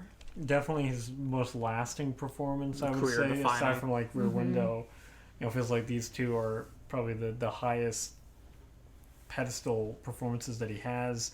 I haven't seen Anatomy of a Murderer or the Man Who Shot was it The Man Who Shot Liberty Valance, which is his Western with John Wayne. That one could easily be a contender too. I haven't seen it though. But he has an unbelievable career. I mean, his work is lasting and massive and covers a lot of time. So it's really hard to narrow it down. But I agree. It's hard to argue against George Bailey. It's just such a fascinating character as a whole, and he breathes even more life into it. I would say George Bailey is my favorite movie character, period. In general. Really? Yeah. I'm trying to absorb it. Yeah, I'm trying to, I mean... I just think there's so much depth to the character, the performance, the actor. It's wonderful. It's a wonderful... life. Character. Ah. Yeah. It's a wonderful character and a wonderful life. Yeah, Jimmy... I definitely am excited to explore more of his filmography, though, just because there is so much there. Yeah, well, when we do Hitchcock, it's going to be like the hardest thing to decide. Yeah. If we do Vertigo and Rear Window, that's two of his biggest ones. There's also Rope. Right there. Birds. He was in Rope. Right? The Birds. Well, but he's not in the Birds. Stewart's not in the Birds. Yeah. No. He was working the Birds though. Yeah. The Man Who Knew Too Much as well. I'm just looking at James Stewart movies. Yeah. I'm just calling them out. I thought we watched Anatomy of a Murder. No, we haven't seen that one. We did watch Philadelphia Story. That's a great one. We did. Maybe I watched Anatomy of a Murder growing up. Possibly. I know I haven't. It's been on my list forever. I tried watching it, I think, sometime earlier this year, and it ended up being way too long for the amount of time I had to watch it. So it was one of those things. But yeah, I'm very excited. We'll definitely be coming back to Jimmy Stewart. In fact, we'll be coming back to Jimmy Stewart very soon in the coming weeks. Because we're not done with him and Capra just yet, as a matter of fact. But I do also want to call out Donna Reed, who was pretty early. She was in like the first 5 years of her acting career at this point, and really just kind of blows the roof off of that character in a major way. And similarly to Stewart, I think breathes a whole lot of life into this character, where I think Mary, it's actually a lot more needed because she doesn't have quite the same amount of work on the page that Bailey does. But I think she adds so much charisma and so much warmth and so much energy to the role of Mary. Yeah, she's a great grounder, you know, as well. I think when Missy, you mentioned Zuzu in that scene, which is another great scene, of someone that, grounds George. I think also she grounds him a lot. And, she's just such a quaint individual in this movie. I don't know. It's she's like... Yeah. I mean, there's a reason why she basically glows in every scene. Yeah. Literally glows. They make the lighting so specific for her because of how much that character really means to George, whether he verbalizes it or not. Yeah. Because again, think of it like we are one of the angels who's watching George Bailey's life play out. And Mary, like Sam said, is so important to George in regards to, giving him purpose and, the number one person who always remembers how amazing George Bailey is. I mean, I can't remember a scene where George is acting out and being nasty and angry and Mary letting that get to her. Mm-hmm. She always ends the scene loving him. Yeah. And I think and she does it with such grace, Donna Reed, and I think that's so important. So I think Sam's point is really great in the fact that she's grounding him, and I think that's why she literally glows, Because if we're one of the angels watching George Bailey's life in preparation to come down and help him, then she is a glowing person for us to be thinking about. Yeah, it's such a great use of lighting too, because for the most part in this movie it's pretty understated. You know, a lot of the sets are pretty much lit all across the board. There's no like really subjective and stylistic on lighting, except for those moments. So I think it's a good point. It's exactly what you're saying, Miss, where it makes it all the more noticeable and important for the viewer to see that and realize, you know, there's a reason for it. Yeah. And it becomes a lot more evocative when you're watching it too. And like you said, Sam, it also helps that Donna Reed is just a radiant individual. Yeah, she's beautiful. In the first place. She's Gorgeous. absolutely gorgeous. Yeah. Also, her like the pure. She really makes that last scene work. Obviously, like there's so much going on in the last scene. You got Old Lang Syne playing. You got everyone from the community, all of his friends coming in, and they're all bringing joy in. Jimmy holding Zuzu with the flower. Yeah, Zuzu. Yeah, exactly. Like it's so good, but like. Her too, because you know, like he's like, "Where's my wife? Where's my wife?" And then like, and she's like, "Come on, George!" And like, you could see how excited she is because she knows that everyone's outside and they're about to come. Like, and she, you know, like, and she, you know, she's so much a part of that community as much as he is, and she has that love for the community, and she loves that he is so involved in the community, and she's there with him when he does all these great things for for them. You know, she's. You know, just as the audience, we admire George and the things he does for people, she also is admiring him, which makes, and her performance, you can really see that. So.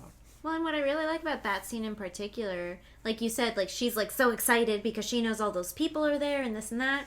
If you think about the last interaction that George and Mary had, it was George screaming at her and screaming at their children and just angry and throwing things. And she literally, doesn't she call the police because she's concerned? Or she calls someone because she's concerned about George's safety.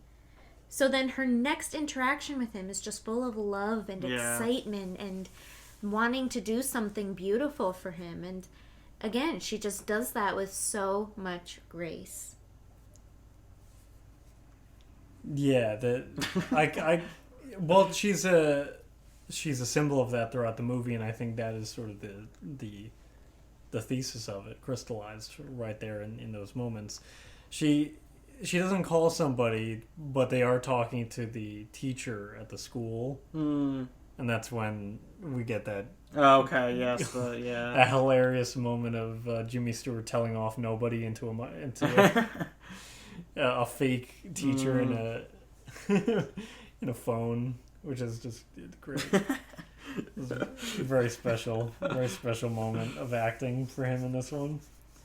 So, I'm curious if you guys think there are any, you know, obviously this is going to be pretty tough for a older film because we're not as familiar with a majority of the actors in this movie. But that being said, you know, we could play the chameleon versus movie star game anyway, because I do have a potential chameleon that we can discuss. Do you want me to keep going with that? Or? Yeah, because I have Who's no the potential chameleon? Yeah. Okay, so the gentleman who plays Uncle Billy, as I mentioned earlier, his name is Thomas Mitchell. Mm-hmm. Thomas Mitchell is probably the closest thing we have to a chameleon in this film. He did his time with Capra with It's a Wonderful Life, and also Mr. Smith Goes to Washington, which we'll talk about in another episode. But he also plays a doctor in Stagecoach, which is a very important Western. And John Wayne, right? Yeah, and also he's in Gone with the Wind. Okay, I've heard of that movie. Gerald, and also yeah, that one sounds kind of familiar. Yeah, Where have I heard that before?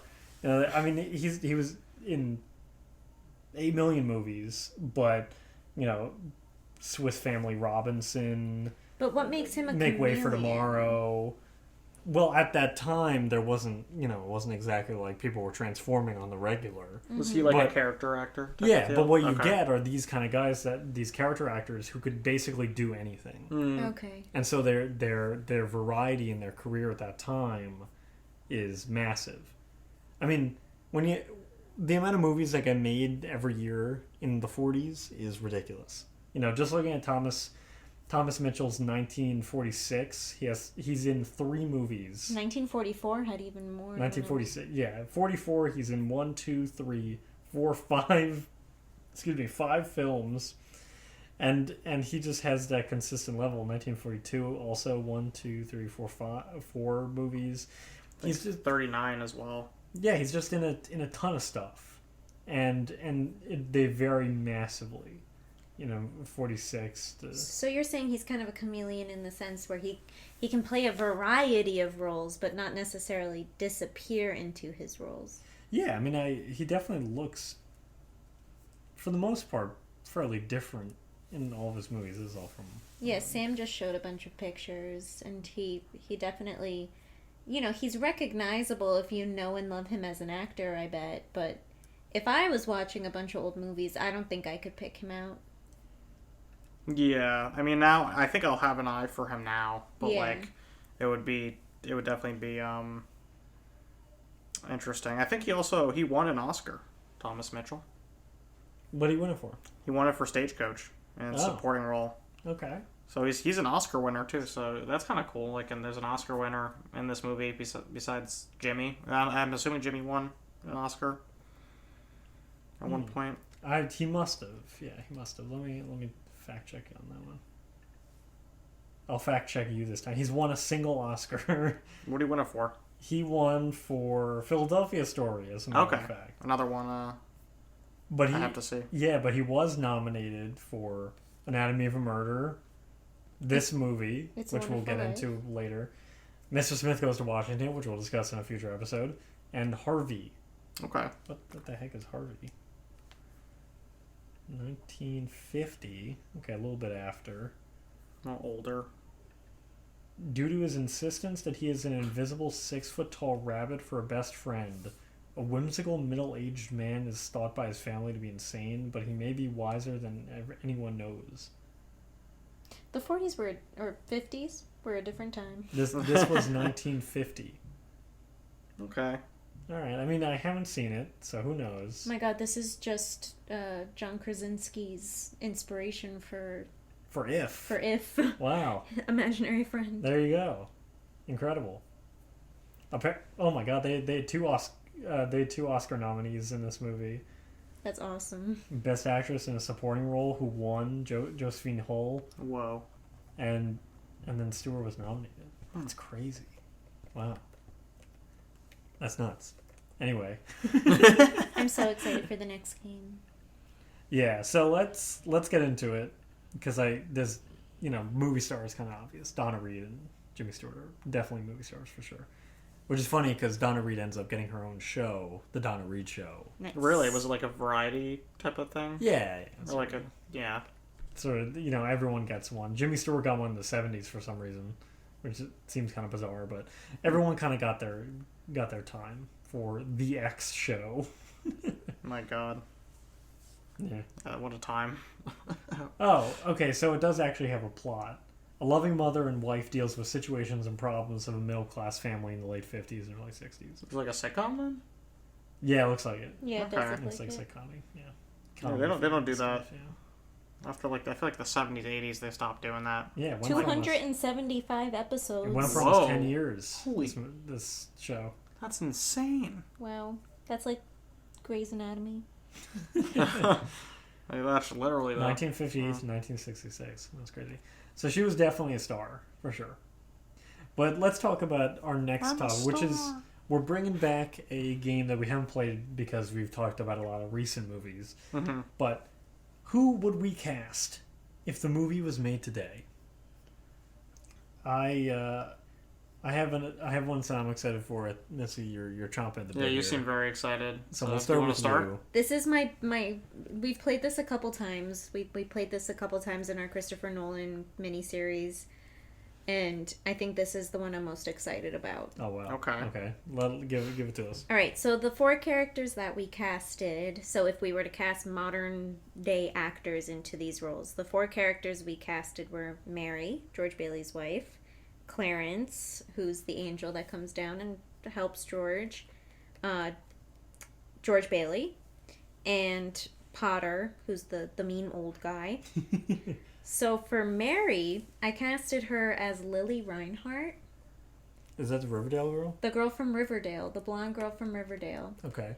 And the reason I did that is because I think she's got, and maybe this is because of Riverdale, but she's got that kind of all-American, classic, pretty face, but she can do emotion well. And I think that that's an important thing for Mary. Definitely. So, and she's very pretty. And I would say that that's important for Mary. And also, Donna Reed was early in her career, as is Lily Reinhart. I think there's, potential to be had. And I don't know. That was the first name that came to my head. Yeah, I think Donna Reed was 25 when she made this movie. Yeah, Wow. I mean, I had a backup. Similar time. Yeah. Yeah, I had a backup for Mary, which was, and I've mentioned her in previous ones, but Maya Hawke. But I think Could be Maya good. Hawke has kind of that, her voice doesn't match You're what I stepping would. on mine. Oh, I'm sorry.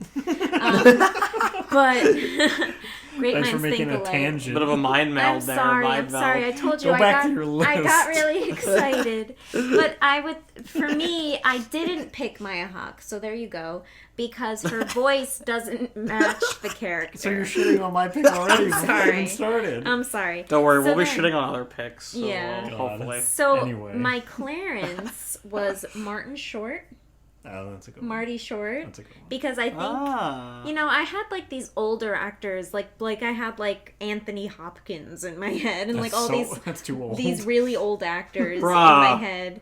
Come And I'm on, that like, was my pick. Why are you Wait, shitting on really? mine now? Are you serious? Yes, that's my Clarence.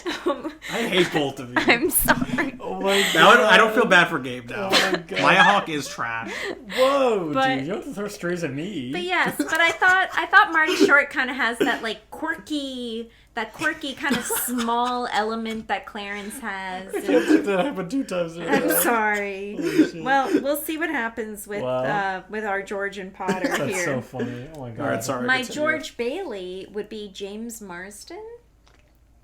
That's actually good. I like that. I He's a little bit really- older, but I like that pick. You can do it. I think Jimmy work. Stewart is older than George Bailey is. Like, I think Jimmy Stewart is older. Well, he playing goes a through a whole younger bunch guy. of parts of his life, so Yeah. Yeah. But I think that James Marsden is young enough where they can make They use can make him makeup up. to make yeah, him. for sure. Yeah. For sure. But we've seen James Marsden in really peppy, happy roles, and we've seen him in really emotional turmoil roles. And I think he does both of those well, while also being just charming and handsome. And I think he's got that classic Hollywood look as well that could be accomplished. So I agree. thought that would be That's a good one. pick. And then my Potter was none other than Jack Nicholson.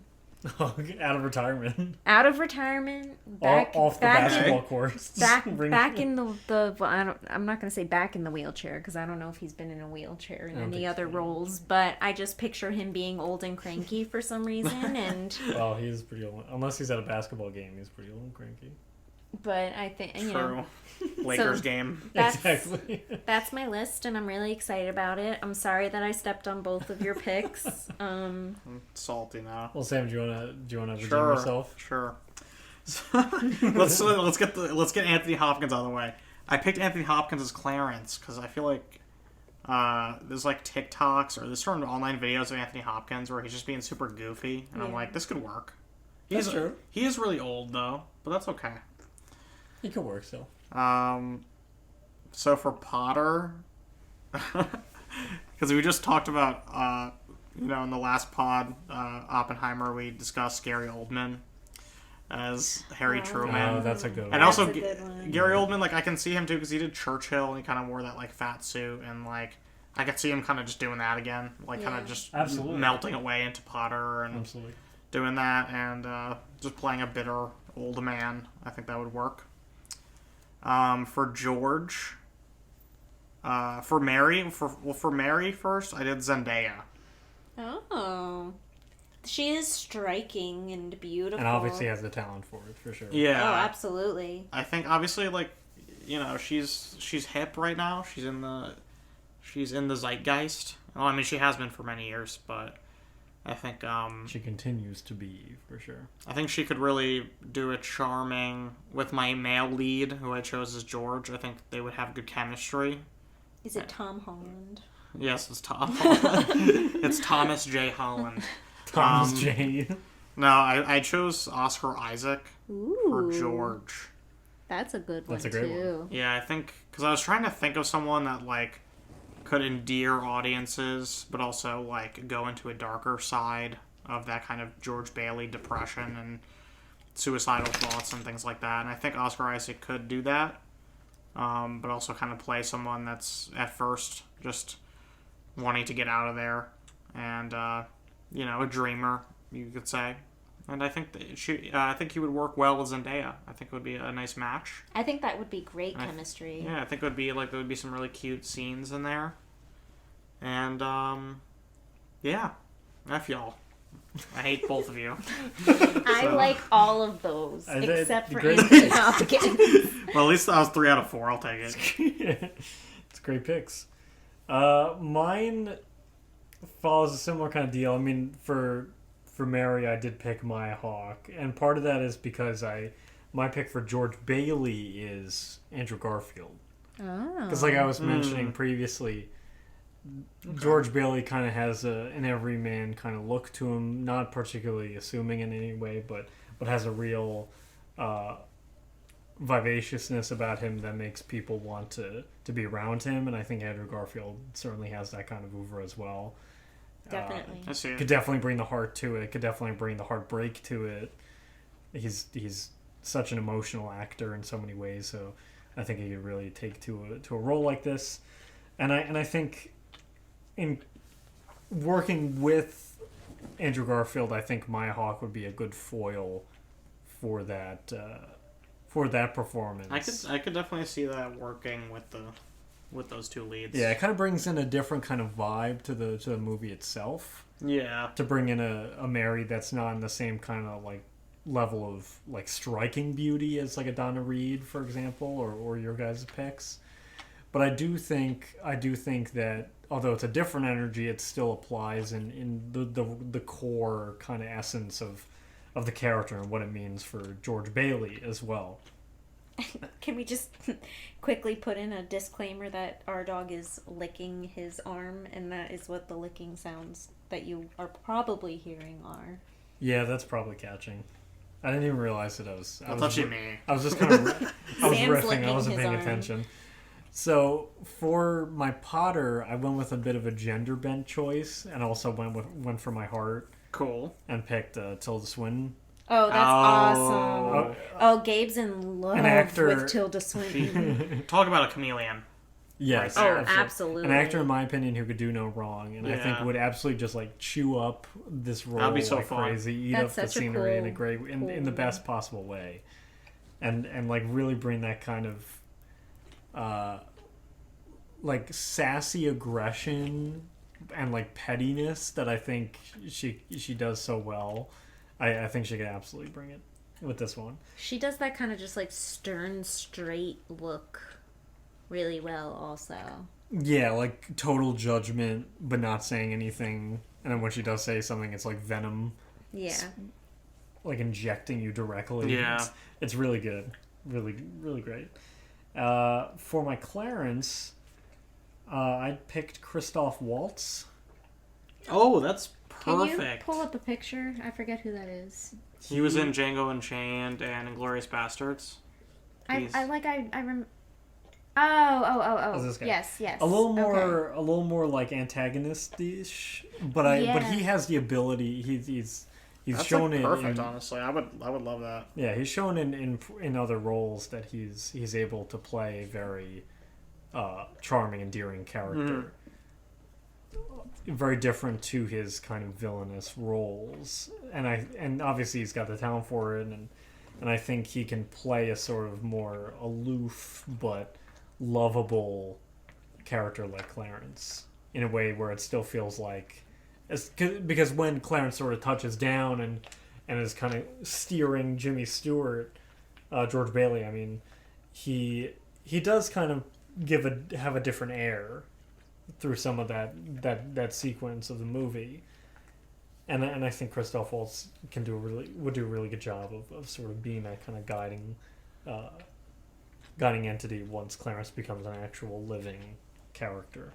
Yeah, he has that quality to kind of like rejuvenate a movie too. So like, he could really like bring a new direction, come in and bring the heat for sure. Especially 3/4 into the movie, which is when you actually see Clarence. Yeah, exactly.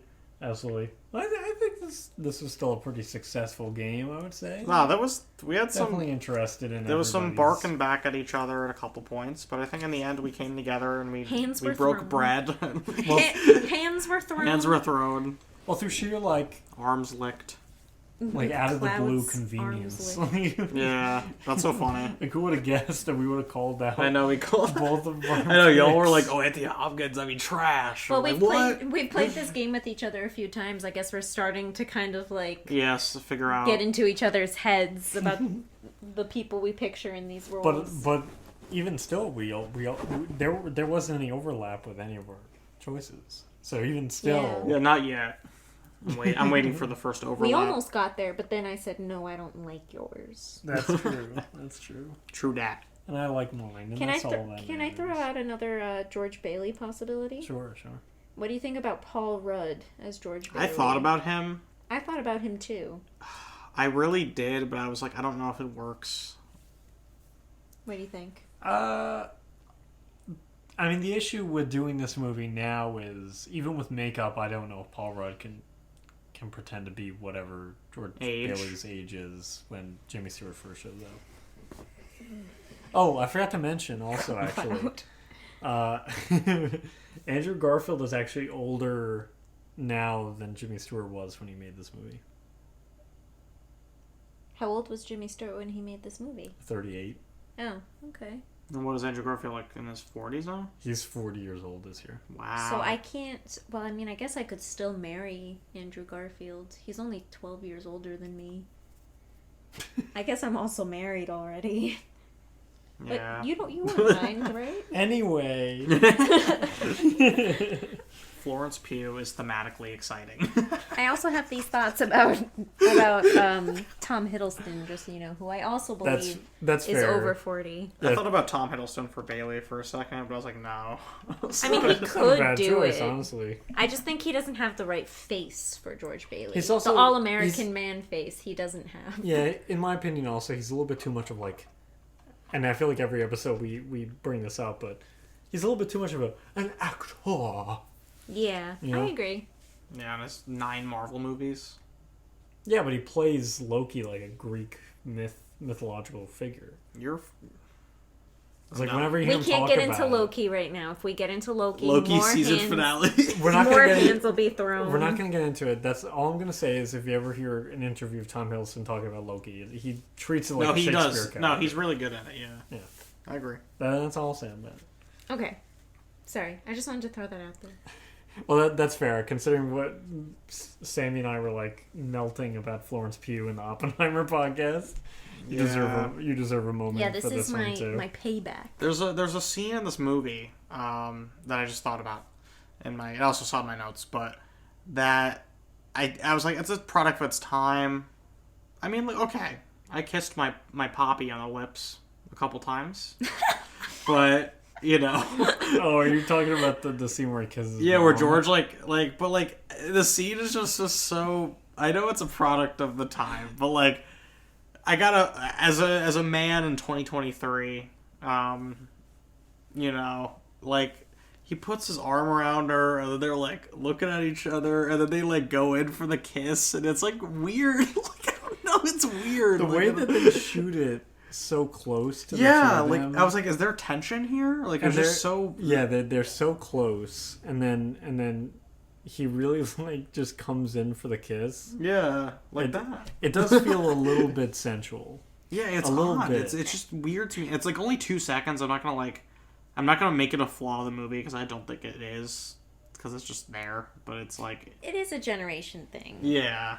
Like, But I just, mean, like, there's a interesting. reason there's a stereotype of grandmas where it's like grandmas kiss on the lips. Grandmas are Yeah, lip like I said, that's why I kissers. kiss my poppy on the lips. Yeah. Who's your Yeah, grandfather? Grandma yeah. and Grandfather, Poppy, yes, they to were clarify. both lip kissers. Graham and Poppy, yes. Yeah, Even I was lip kissed by Graham a couple times. right. Yeah, she's a lip. Yeah, She was a lip kisser for sure. None of my grandparents were lip kissers, but maybe that's because they were like. I mean, I only met 2 of my grandparents, and they were just like Italians that didn't do that. I don't know. Maybe Yeah. that's a Jewish thing. it may, Your Jewish grandparents were lip yeah. It's kissers. probably just some cultures over the other. I don't think Nana's a lip kisser. No, No. No. So I maybe don't think it's it's not like a a- Jewish grandparent. it may be just some Jewish grandparents, and then some don't. Just some old people. Yeah, just some old people. I think it's just the culture of old people. And Jimmy Stewart would be like our great grandfather if he was still alive, right? Yeah, because he was born 1908? Yeah, so he would be a great Yeah. grandparent. Yeah, he would be a great grandparent. So I think he's forgiven for the lip kissing. Yeah, I get it. He taught our grandparents' generations how to lip kiss. But I hope they don't lip kiss like Jimmy Stewart where they inhale somebody's face. Oh my god. Yeah, Beulah Bondi, who plays the mother, was born in 1889. She's a young spring chicken. Yeah, she didn't look very old. No. No, wait. and she ended up living till 1981. She was, Oh. what was that? Was that 91 years? It's impressive. I think Jimmy was Yeah. till 89 years old. He Yeah, he died in 97. yeah, he was 89 years old. He died the year where you were born, Gabe. Yeah, I was. Maybe you're him reincarnated. That's why the impression is Yeah, it good. was like 6 months. Whoa. Wow. Wow. That just sounded like Owen Wilson. That's how it was. Yeah, that was just like. Yeah, I wasn't trying to do Jimmy Stewart. Then. Wow. Wow. Wow. Anyway. Wow. Anyway, I'm just curious about Beulah Bondi. She was nominated in 1937 for The Gorgeous Hussy. I love that movie, man. Hey, Shut up. never seen it. You never know. Anyway, now let's talk about some life lessons. Oh yeah, let's do It's it. a Wonderful Life. Sam, were you gonna say something different, or? Oh, I was just gonna talk about the Oscars. Oh, we'll get there. We'll get okay. there. Yeah, I was just excited to. Yes, we'll definitely dive into that for sure. But life lessons Can we- are also really. Oh, Good. I was going to ask if we can do Oscars first. You want to do it first? You want to move the order? Yeah, sure, we can do that. So this Call an movie, audible. so although it had mixed reception and although it didn't really get much money, it was nominated for 5 Oscars, including the big 3 of the time: picture, director, actor. It was also nominated for film editing, sound, and also won a Technical Achievement Award, which is not a thing anymore. Huh. It was given to Russell Sherman, who was a part of RKO's special effects department, for the developing a new method of simulating falling snow. On motion Okay. picture sets. That's cool. Yeah, I forget Alright. what the science was for that. I don't know if I could find it in my research here. My half-assed internet research. Yeah, so Russell Sherman developed a compound using water, soap flakes, foamite, and sugar. Usually up to that point, movie snow was basically untoasted cornflakes, which were really loud when stepped on. So the dialogue always had to be redubbed. Oh my god. So Russell Sherman created a new version, which was soft, so they could actually use audio.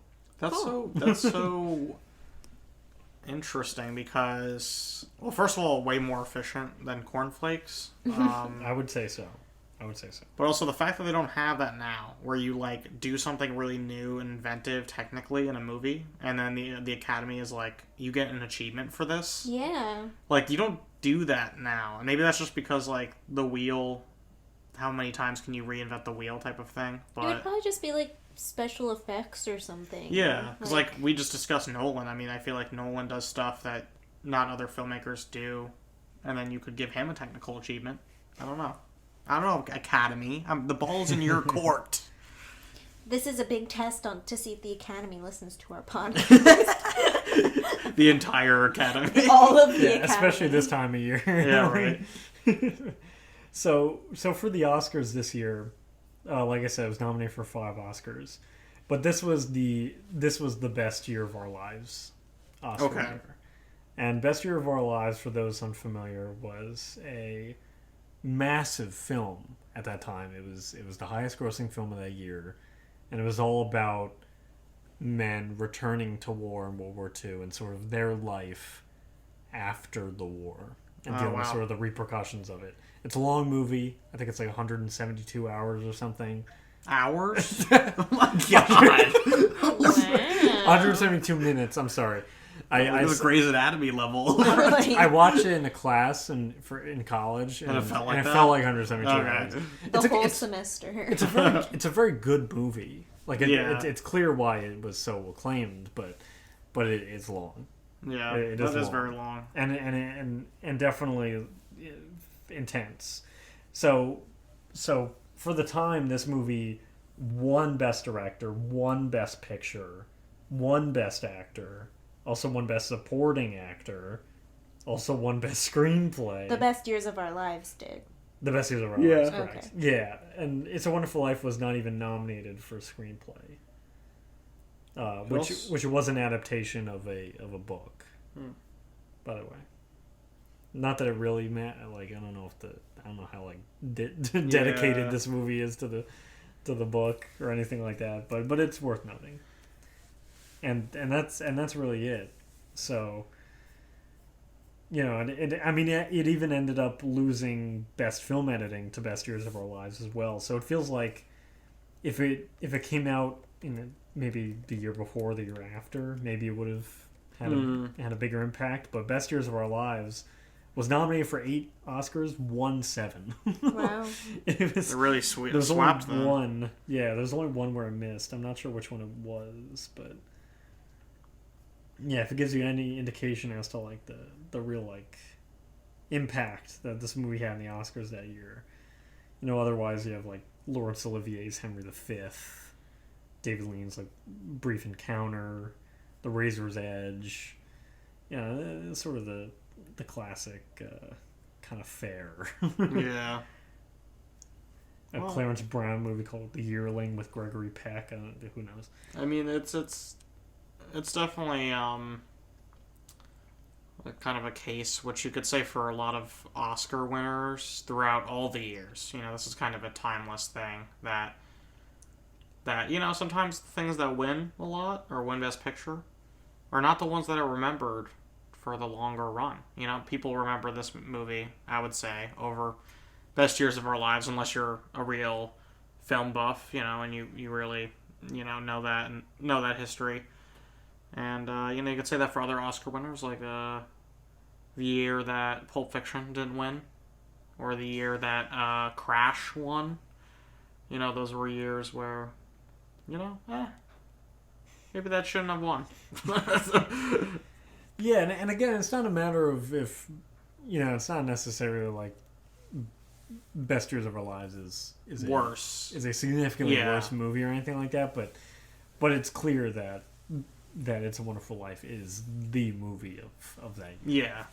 And then there was some information in the research about how they pushed the release date actually to change what Oscar season it was competing in. And I can't quite find that one either, but I'll let you know if I find it. But so I'll open it up to you guys. Is there any that it wasn't nominated for that should have been nominated for? Is there anything, you know, should it have won where it was nominated?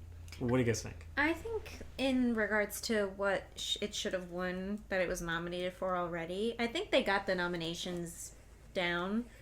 I would have given it Best Editing and Best Actor. I think the editing of this movie is just so smart and clever. I think it's unlike a lot of movies of its time, where the editing feels more strategic rather than just like scene. It feels like the editing really impacts the storyline. And then, you know, obviously we've talked a lot about Jimmy Stewart, so I think he definitely deserved a win there. What do you think, Sam? Yeah, I mean, I agree with those. I think best actor, yeah, I think Jimmy. I mean, I haven't seen Frederick March's performance in Best Years of Our Lives, but Jimmy Stewart's performance is so iconic that I think it should have won. And you could have thrown in a Best Supporting Actress if you wanted for Donna Reed. Yeah. But so that's a new nom. Yeah, that I would put in there as like a new nomination. But the rest I think are pretty on point. Yeah, I'm pretty. Yeah, who's nominated for Best Supporting Actress that year? Anne Baxter won for The Razor's Edge, which was sort of a movie that circled a lot of the major categories that year, including Best Picture. Ethel Barrymore in The Spiral Staircase, which is sort of a major performance in that time. Lillian Gish in Duel in the Sun, sure. Flora Robinson for Saratoga Trunk, sure. Gail Sondergaard for Anna and the King of Siam. I don't know. I'm sure we can knock one of those. Gail Sondergaard played a character called Lady Thiang. That's awesome. Interesting. So that bang. She must have done well with that bang. What would you say, Gabe? Yeah, I think screenplay would have been a good one to put in here. I mean, there are some really cool nominations in that category, like Rome Open City, which is a fascinating movie and a fascinating script from Federico Fellini and Sergio Amidi. I don't know how to pronounce that exactly. But otherwise, you sort of get a similar run of names. Best Years of Our Lives winning. Anna and the King of Siam again, Brief Encounters, The Killers. You know, it felt very much like the Oscars at this time had their 3 or 4 movies, and that was sort of the ones that they kept with for the major categories. It gets a little bit more mixed in the acting sections. You know, a few one-off movies here and there, but for the most part, it's pretty consistent, which I think is the unfortunate thing looking back on Oscars in some cases at this time. The circle was a lot tighter. Yeah, definitely less varied. But it's kind of cool that Rome Open City gets in there for Best Screenplay, actually, because that's a foreign film, and certainly Fellini. Yeah, certainly is something that isn't recognized very often for the most part. Yeah. Primarily, it was a very Hollywood English-speaking award show all across the board. I just did some research for a second because I was interested about Lady Thiang. Lady Thiang? Yeah. So that's an Asian character. I don't think Gail Sondergaard is. Doesn't sound Asian. So I think that was kind of like a whitewashed That sounds like old Hollywood for sure. Yeah, so I think we could slice that one off and put Donna in there. Gail Yeah, she's definitely not Asian. She was born in Minnesota. Doesn't look. And here I am making fun of an Asian name, but it's because I was staring at a white woman. Well, yeah, that's why I did. Yeah. She was born in Minnesota to Danish immigrants. Not exactly of Asian descent, for sure. So that's all we really need to talk about with the Oscars. We're delving into the time period. Yeah, it's kind of brutal. Now, should we get into life lessons? Yes. Sure. All right. let's talk about some life lessons of It's a Wonderful Life. This is a pretty weighty movie. The themes are very... What are you doing there? Nothing. This is an audio-only podcast. It is an audio-only podcast. So no one will ever know let's reassure what weird the listeners. things Sammy was doing with a mile-long stare as I was have trying to introduce the life lesson section. All right, let's do life lessons, baby. All right, let's do it. Let's do it, baby. Baby. Yeah. For me, I think the one that really hits me the hardest every time I watch this film is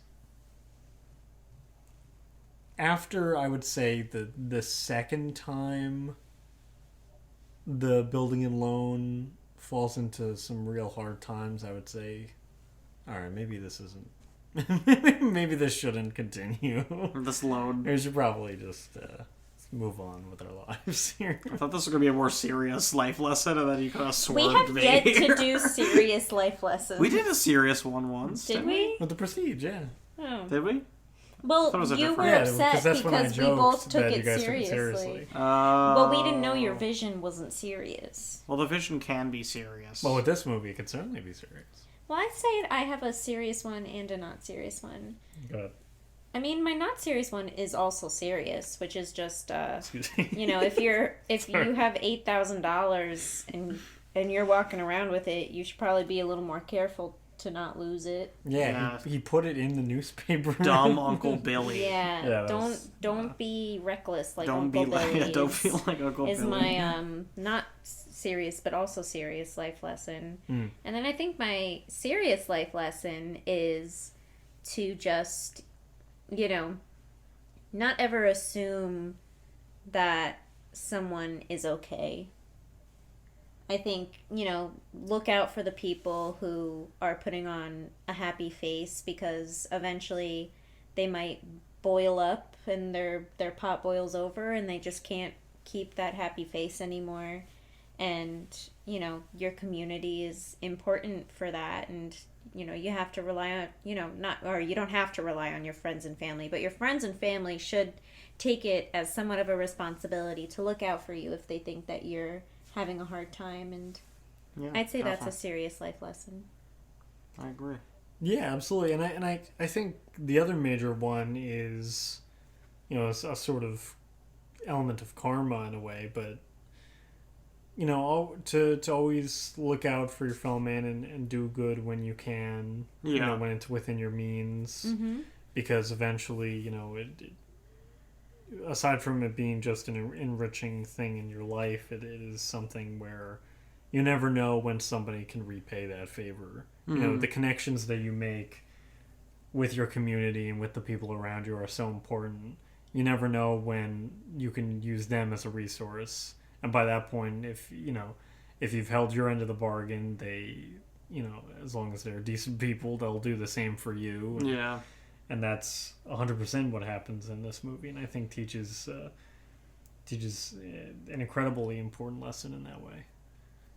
Yeah, I think that reciprocity is something to take away from it. I also think with this movie, mine's a serious one, and a life lesson I take away from this movie every time I watch it, is that it's just okay to be ordinary and to be a normal person with like a normal life and not do like extraordinary things, because a lot of movies, you know, especially at that time, or not even that time, but like blockbuster movies, you know, like a lot of the protagonists are based around being extraordinary, you know, and that's something that, you know, is really cool and inspiring. But I think this movie is like inspiring on such a real level, because it's kind of just saying like, you know, like you can just chill and like have like people that love you, you know, and like have all these people that know your name and have these kids that love you and a wife that loves you, and, you know, and help people. And I think that's really like,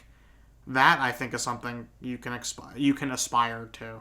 And also that life is not gonna, you know, even if you do try to do what you want to do in life, it's always going to be unpredictable, and there's always going to be, things in life that are not going to be complete, and that's okay. That's just how it is, That's what I took away. Along with that too, I think that another one could be that you can make an impact in your life and the life of others without doing those kinds of crazy things. Exactly. There's a way to do important work in your life without making it a grandiose adventure or going to these tropical locations. And well, and on that, your dreams and your goals can shift. Your priorities can shift, and it doesn't have to always end you. It can be uplifting if you let it be. Mm-hmm. Yeah, I think that's easier said than done, in a way. Well, and that's why George goes through what he goes through. Yeah. Well, I do think that there's a way to learn the importance of the things that you have around you that you may have taken for granted beforehand. Sort of realizing the good in what's around you, as opposed to always wishing for something far away. Yeah. Something different, something sort of unknown, but something you always wish you had. Things like that. Yeah, screw that movie critic that said this movie wasn't real enough. That 1940s movie critic. Yeah, what a crazy thought. I think the way that review is worded, it kind of feels to me like they're talking about how a lot of the people in the town are kind of one note. But yeah, that's what the characters and yeah, but I don't really stuff. know what they expect. If every character was multi-layered, that'd be like a 9-hour movie, and it would be terrible. Yeah, and also it would be pointless. It's not about these people. Well, thank God that guy ended up getting proven very, very, very wrong. Yeah, the guy was sitting at his desk at the Times, almost retired, being like, "What's going on here?" I want to find that guy's great-grandchild, and I want to point my finger in their face. It's the CEO angrily. of New York Times. Give him a piece of my mind. He's listening. He's calling right now.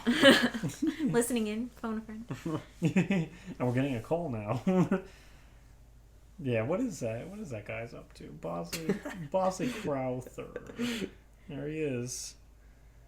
Passed away in 1981, so he was around to see the renaissance Of the movie back on TV. He's probably like, damn this movie. Yeah. He was an advocate for foreign language films. That's pretty good. That's cool. That's cool. This is me. I saw Gabe go to Bosley Crowther on Wikipedia, and I'm like, we don't need to be here. Shout out to Bosley Crowther's family. You never know what kind of gems you'll find in these little tangents. He did have a child named John M. Crowther, and he died in 2018. So Rip John. And I don't think he had children, so that means Oh, wow. the Crowther name is done. The Crowther line is done. Rip. It's done. What a loss for the New York Times and the rest of the world, and foreign cinema. Foreign cinema. All right, well, let's start winding down here. How old should our children be before they watch this? I think this is a really good one because you can watch this movie pretty earlier in your life and still appreciate the better bits of it and sort of the message of it, and kind of have some of the more like really intense aspects of the movie kind of gloss over you. Mm-hmm. And I think as you get older, it becomes something where like you realize sort of what's actually happening in some of these scenes, and you're like, oh man, there's a lot more to this movie going on than I originally thought, which I think is cool. And on that, when I was younger, I didn't realize that George was contemplating suicide. When I was younger, I had no idea that him being up on that bridge was suicide. Right. I thought it was strictly him wishing he had never been born. Mm. And to me, that was different than suicide. So in my mind, I could tell George was sad. I could tell George was going through something. And to the point that he thought his existence was more difficult. And Potter literally says, you're worth more dead than alive. And, I heard those things. I understood those things. But I totally separated suicide with wishing he had never been born, which I think is a little easier to digest for a kid. For sure. And then not until I was a little older, maybe like 13 or so, when I was watching this movie, did I realize that George was contemplating jumping off the bridge and killing himself. But, you know, even then, for a little kid, you're watching George contemplate suicide, and then seconds later, you watch Clarence jump off the bridge. Yeah. To kind of entice George to go in and save him. So it's a really easy movie that's not so directly and depressingly in your face. It's done in a tasteful way that makes it watchable for somebody that's young. And like I said, I've been watching this movie since I was probably born, but I didn't really start paying attention until I was like 8 or 9. So I'll just say 8 or 9 could be the first time you watch this movie. Yeah, I'll say even younger, like 6, even, because I think even then they're not gonna really know what's happening. Yeah. I think Capra like chose such a smart. I mean, I don't know how much he was allowed. I don't think he was allowed at the time in terms of ratings and, you know, the state of that industry to get like explicit with it. Yeah. So I think, but it just also ended up just working and making it more timeless because you can have that, like you said, you could have as a child, you can watch it and kind of be like, oh, he's just sat on a bridge. You know? Right, you still get it, but there's even more to it that you can get even more out of it later in life. Exactly. Also, yeah, I think either 6 or 7 is a good place to start with it, and then, you know, through subsequent traditional rewatches and at Christmas time, I think more and more will get unlocked. And, and I certainly hope our kids love watching this movie as much as we do. I mean, I think we'll definitely make it a tradition that I hope they'll appreciate. You gotta make them. Like we said, one of our future children might even be named after a character from this movie. Yeah, so. I mean, they better appreciate some goddamn old movies, or else we're gonna have a real problem. Yes. But that's a whole nother story. Little Potter Lilienthal. Little Pottersville, little Bedford Falls Lilienthal. Pottersville. No, it should be Bedford Falls, Pottersville, Douchittle, Lilienthal. Oh, back to Douchittle. Yeah, we're not going back to that. We're not gonna bring it up every podcast. No. Really, you sure? No, I thought the Young Sheldon thing was funnier actually. Ooh, Gabe, you were crying laughing at Douchittle. Well, it was because there were tears coming down from your eyes. See, I don't want to hear when it. I make like stupid jokes, I think it like affects Gabe on a level where he's ashamed and he's like, I can't laugh at this again. This is my brother.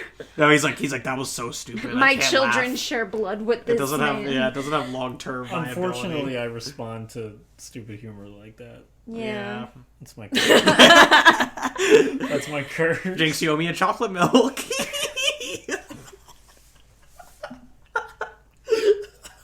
We're getting to that point. We're unhinged.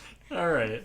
Let's cap things off here. Let's go to our hot take central to finish us off on this wonderful holiday spectacular.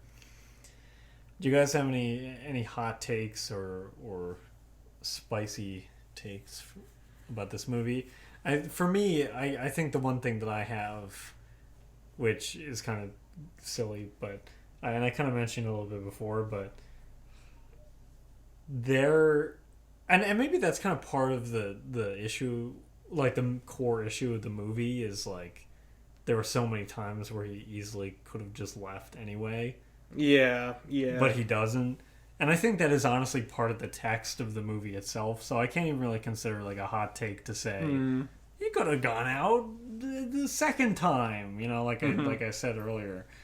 But I do think it's kind of part of the movie also. So, you know what a funny hot take would be if somebody was like, you know, George Bailey really should have just got with Violet. Oh gosh! Could you imagine? He didn't even bring up Violet in this. She's like another side character that George does something good. Right. She's just another person that benefits from George's existence. Yeah, exactly. Initially in more of an attraction kind of way, but then in one of the second to last scene she would have in the movie, he literally gives her money to leave. I don't know if I have any hot takes. I feel like it's just this is like a movie where I just don't have anything controversial to say because it's just so loved, and I feel the same way as everyone else who loves it. Yeah, there's a reason why we've kind of repeated the same words to talk about things over and over again in this podcast, Yeah. and I think it's because the movie has a really strong effect in that way, It's really universal. in very specific ways. Yeah, that we've discussed. Miss, can you think of anything? I don't have any hot takes. I did.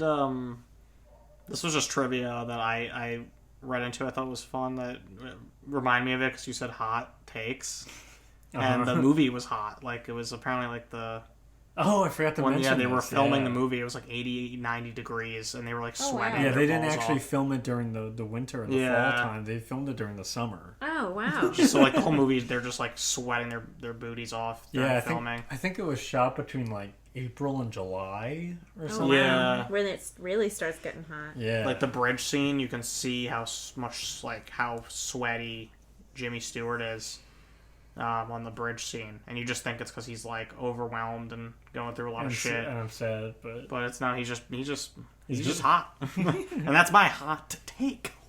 that's pretty good. Wow. Bazinga! I'm done with Big Bang Theory. Shit. You know, this actual scene. Never mind. I was gonna say there's a scene in Young Sheldon where like Sheldon, Oh my God. Sheldon, they're like the origin story for Bazinga. Now he figures how he like learns about Bazinga and why he says it in Big Bang Theory. Young Sheldon better send us a check for all this. I was about to say, do This I even want to know like promotion. what their explanation is? No, think he, we like- don't. Off podcast. Off podcast. I don't know. I think it's really important to It's a Wonderful Life. No. I don't know. Yeah, I think it's important to the subtext of the movie. So, speaks to the themes. Yeah. All right. Well, I think that's a good place to end it off. Then we have a lot of Young Sheldon to discuss now. Yeah. This will be the last time I bring up Young Sheldon though, because I need to kill this before No, I hope not. it kills me. Well, all right. So that's gonna do it for.